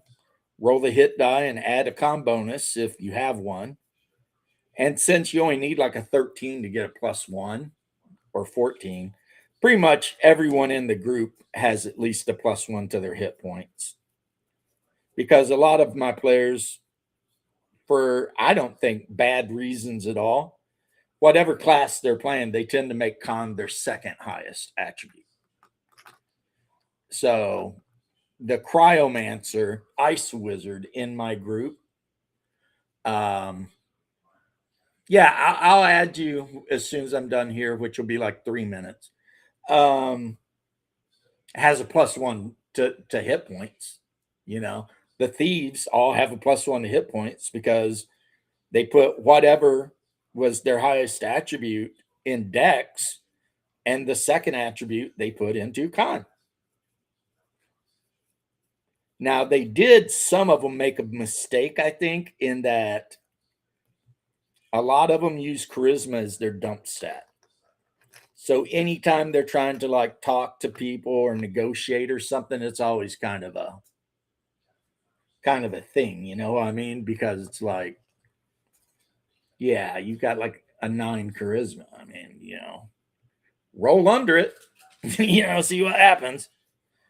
One thing I am, and I've talked about this a lot, like on videos that I've probably long since deleted, is I am a huge fan of rolling under attributes to do stuff. And then Hyperborea uses that. But not only does it use that, it has like extreme tests, which are like based on percentiles. And we finally got to use one of them last game on Saturday. And boy, the player who did it loved it. See, I'm judging whether games are good or not by how the players actually feel when they're playing it. You know what I mean? And pretty much the scout was disarmed, was fighting a guy, hitting, and asked me if he could do an extreme test of strength to knock him unconscious. And I made the DM call and said, yeah, sure, try it. Well, his extreme test of strength score was 8%. Of course, I don't care. I don't care at all. As a matter of fact, happy you joined. I hope you enjoy the memes. They're mostly me and Shadow doing weird shit in Appalachia. He rolled a 0-5. Like, it was one of those moments when everybody at the table, first off, everybody was pretty tense because they were being attacked in the dark by things they couldn't really see too well. And they were unarmed, ambushed in their sleep. So all the players are pretty tense anyway. You know, that's not a position anyone wants to be in. And when he rolled that 0-5, that was one of the couple times that night the whole table cheered. You know what I mean? Like the whole table was just like so like, oh my God, this could be life or death, right? So you know, when he did it, they're just like, yeah. And of course, this player now he felt awesome because he's playing a Celtic scout, but he knocked this cultist out. And I don't know why there hasn't been more games made where it's like 3 dice 6 under attribute. And then the more difficult you add dice and the easier you could just subtract dice. I mean, that seems like it would be a really easy like mechanic and you could pretty much cover everything just like that. Boom, you know? But yeah, so that was just one of the times when the players were literally thinking that they were getting ready to die and someone just pulled a great roll out of their ass that managed to turn things around. And after the scout managed to turn that fight around, the cleric got up and his initiative finally hit and he cast Hold Person. And that pretty much ended the fight because in Hyperborea, Hold Person is not a joke. It is not a joke at all. And then you've already heard the aftermath of the cleric dancing around the guy, cutting his ear off, trying to act like Reservoir Dogs and all that. So yeah, that's where that ended up. And the rest of the party secretly discussing whether or not the cleric might be sociopath or a psychopath. And the Norse lady not being happy that she keeps getting treated like shit by all the Celts that she encounters until one of the Celts explained to her that maybe if her people hadn't burned their capital city down last year, you know, we treat you nicer, but you know, you did what you did, and technically you're an enemy of our whole damn people. So one thing that I really play into, and somebody made a video about this recently, and I haven't watched it yet. I put it on my to-do list. But one thing I lean into playing Hyperborea for sure is the racism between different peoples. Like how the Eskimos completely despise the Tlingits and the Yakuts, like to the point that they tried to wipe them out. And then Hyperboreans just consider everyone else to be subhuman, you know, and there's a lot of because you're using all these different peoples from the real world, some of them not. There's a lot of weird interactions that can happen. So, like if there is anywhere you could consider a Hyperborean town, if you're not Hyperborean and you went there, they would treat you like shit because I'm not saying they would like harm you, but they would just, you know, do the least possible for you because they just simply do not care. There might be the odd Hyperborean out there that does, the more enlightened Hyperborean, let's say, but for the most part, yeah, that's just how it is. And yeah. So the fact that the Norse burnt the capital city of the Celtic peoples down in near history, um, it's like, you know, yeah, there's some animosity there. you know, PB, I don't know if you're joking or not, but yeah, that's the kind of shit that does actually happen in my game. You know, a bunch of not the coastal Eskimos, but the tundra Eskimos cruising around in dog sleds. And if they catch one of their enemy tribes out there, they're going to cruise by them, chucking harpoons and spears and bows and everything. So, yes, the plateau of Ling and the tundra of Ling there, that is just a straight up war zone going on, to the point that the Yakut, which for those of you who don't know, they're the Siberian. They're the Siberian version of Eskimo. They have fled and they hide in the hills in caves and stuff because they're actually have tuck and ass whipping from the Eskimos, and there's not a ton of them left. And the Tlingit or Tlingit or however you say it, they're basically like the Salish Indians. Well, they are the Salish Indians from like Washington State and British Columbia. And they're also not doing well because of the damn Eskimos. And I know some people don't like the word Eskimo, but I'm telling you, that's just the way they say it. And the reason the Eskimos are such assholes is the Eskimos that got transported to Hyperborea from Greenland happen to be the tribe that worshiped Cthulhu. And so they're assholes, like from the get-go. It has nothing to do with their race. It has to do with the original Eskimo people that found themselves on Hyperborea. We're all Cthulhu worshipers. So yeah, they're dicks, whereas the original Yakut or Tlingits weren't. So you know what I mean? So yeah, it turned into we're gonna wipe all these bastards out. Now in Zimbala, and I know there's a hippie song about going to Zimbala or whatever, the population is basically mostly slave, and the majority of the slaves are Eskimo because the people from Zimbala, that's who they captured, that's who's near. And some of those Eskimos have forsaken the cult of Cthulhu and took up the cult of Yog or Yag, which is the god of beasts, wild animals, and cannibalism. And so that's what the players were dealing with when they got ambushed by, swarthy little guys with black hair and their teeth filed the points, trying to drag them off and eat them. And the reason it's even allowed to happen is because Zimbala they don't care. Like the people who should be in power of Zimbala do not care that their slaves are doing what they're doing, because during the day the slaves are being good slaves, and additionally they only take visitors.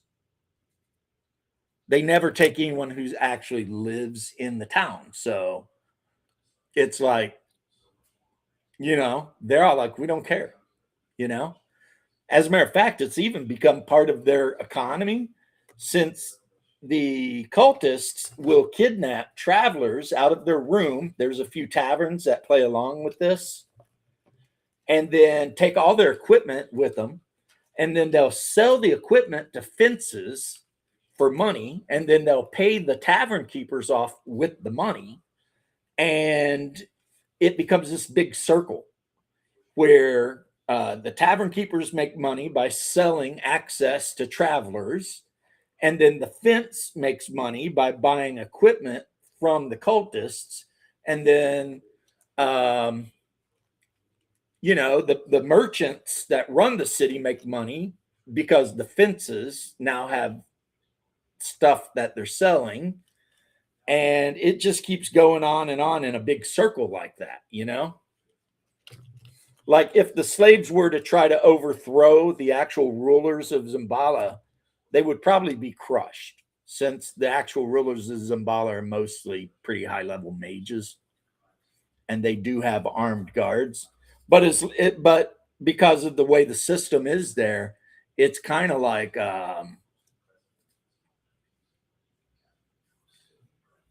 it's just kind of like it's a secret that everybody knows that lives there. You know what I mean?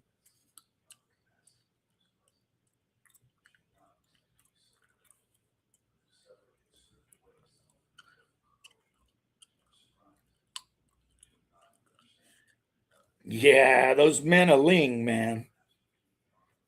Basically satyrs, but still. I've got a bunch of miniatures I bought that are daughters of the goat with 1,000 young. And in the Hyperborea game, I will probably use them to be female men of Ling. And then I've got actual men of Ling miniatures. But the ones I have are a lot more similar to the men of Ling from the Dreamlands stories. So, they're wearing clothes and fancy headdresses and veils and stuff. So, yeah. And I think I told you this, PB, and this will be the last thing I say. In my Hyperborean campaign, if you go underground deep enough, you end up in the Dreamlands. That's so how like D&D has an Underdark and all of that.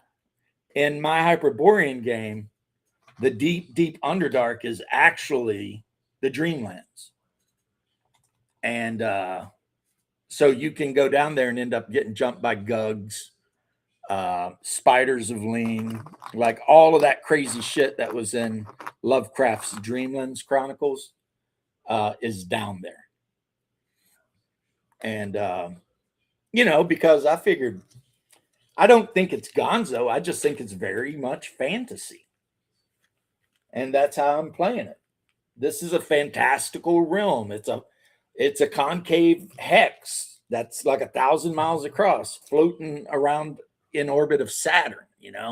So the idea that if you go deep enough under Mount Vermithon, you could find a portal into the Dreamlands, that doesn't seem really that far off, like beyond that doesn't seem like that far beyond the Pell.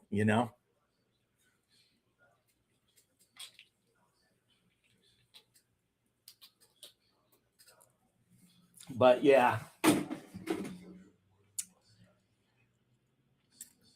like the one player at my table who can pretty much go anywhere amongst other humans and not get treated poorly, except maybe by Hyperboreans, is he's playing a Greek warrior, and he's got a big long Greek name like Peristasian Portoculus or something. And he made his character like a Spartan. He's like his weapon masteries are spear and facada, and he carries a big ass large shield, and he wears like medium armor. And he comes from a city that was settled basically by Greeks transported to Hyperborea, and pretty much no one hates them because they're just kind of, you know, doing their thing. They like rarely bother anyone. They're just a bunch of Greeks sitting around playing with yo-yos and talking about philosophy and whatever. And then another group that are kind of hated by some of the people, but not really super hated, are the Romans, the Latins, like the Carolingian Franks and that bunch. And it's mainly because of their adherence to their religious whatevers and the fact that they're very militant. So they actually have, a city and multiple towns. And if they get a little pissy with anybody, they will send the legions to get them. And so the Vikings and the Celts have kind of learned not to frig around with Nova Roma. The orcs have not, though. So, So in my campaign, if somebody wanted to make like a Roman centurion, they absolutely could, or a mage that was some kind of philosopher or something like that.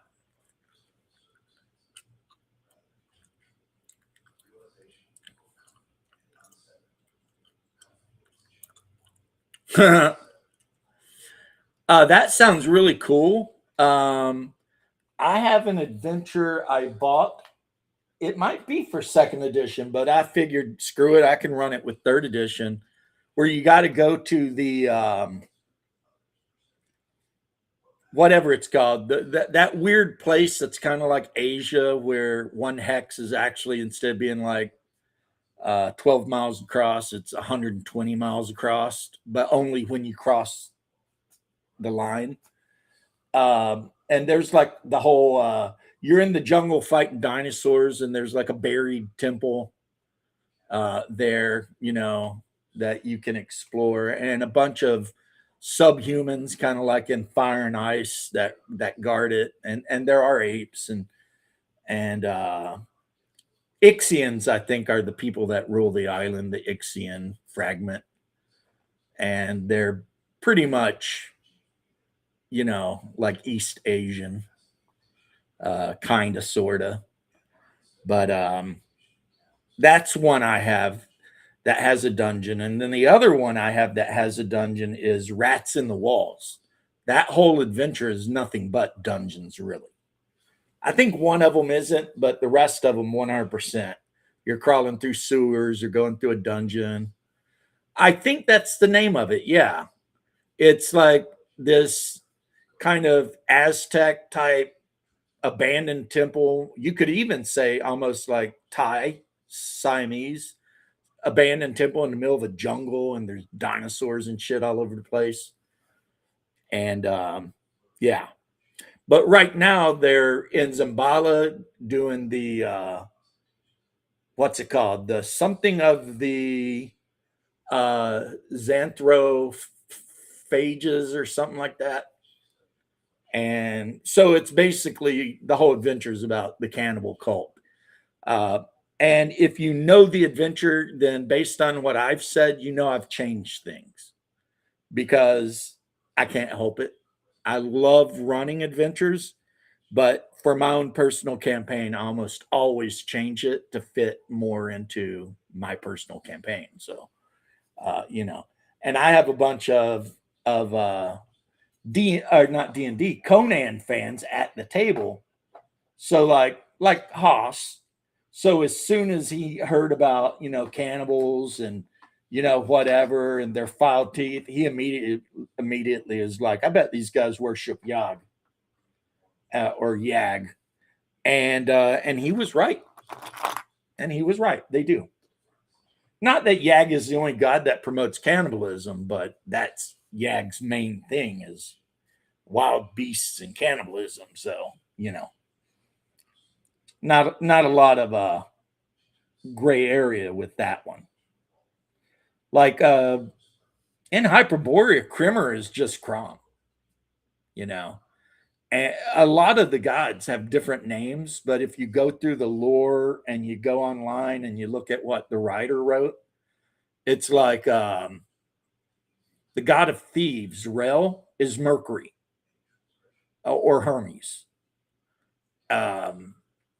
And then the god of murder that lives deep underground and is guarded by 5 demons is Ares, the Greek god Ares. And then Apollo and his sister Demeter exist, and the horned goddess Yandala or whatever is pretty much Shub-Niggurath under another guise. Azathoth is worshipped by name, like the Sagua, Cthulhu, Yig, which is also called Set, the serpent god. So, I mean, you could really take a Hyperborea and you could make it nothing like Conan, or you could make it super, super similar to Conan.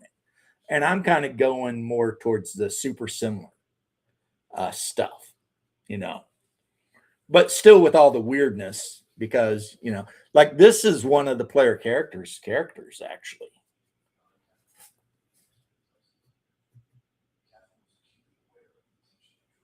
You see, she's got the blue war paint. She's got her sword and the Viking head in her hand because she's a Celt. So, yeah, one thing I did is when we were looking for miniatures to represent the characters, is I went after the weirdest looking ones because Hyperborea should not look like Earth. So, like the wizards all have like weird hats and they're all like dressed weird. And, you know, the only ones that look like they could fit into any campaign really are the thieves because, I mean, thieves dress the way they do.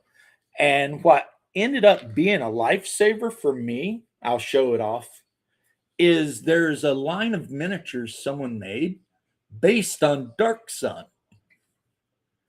So I bought a lot of the Dark Sun miniatures and, you know, started painting them up and stuff so that they look, you know, kind of not like Earth. They look weird because, you know, when you're playing in a world that's influenced by Howard, Lovecraft, and Ashton, yeah, you definitely want the players and the people there to look a little weird. But anyway, ending the stream now. I'll get you guys into the Discord. I mean, it's not the most active of Discords. It's basically memes and talking shit. But sometimes we talk about games. And other than that, peace and love. And I'll catch you guys later.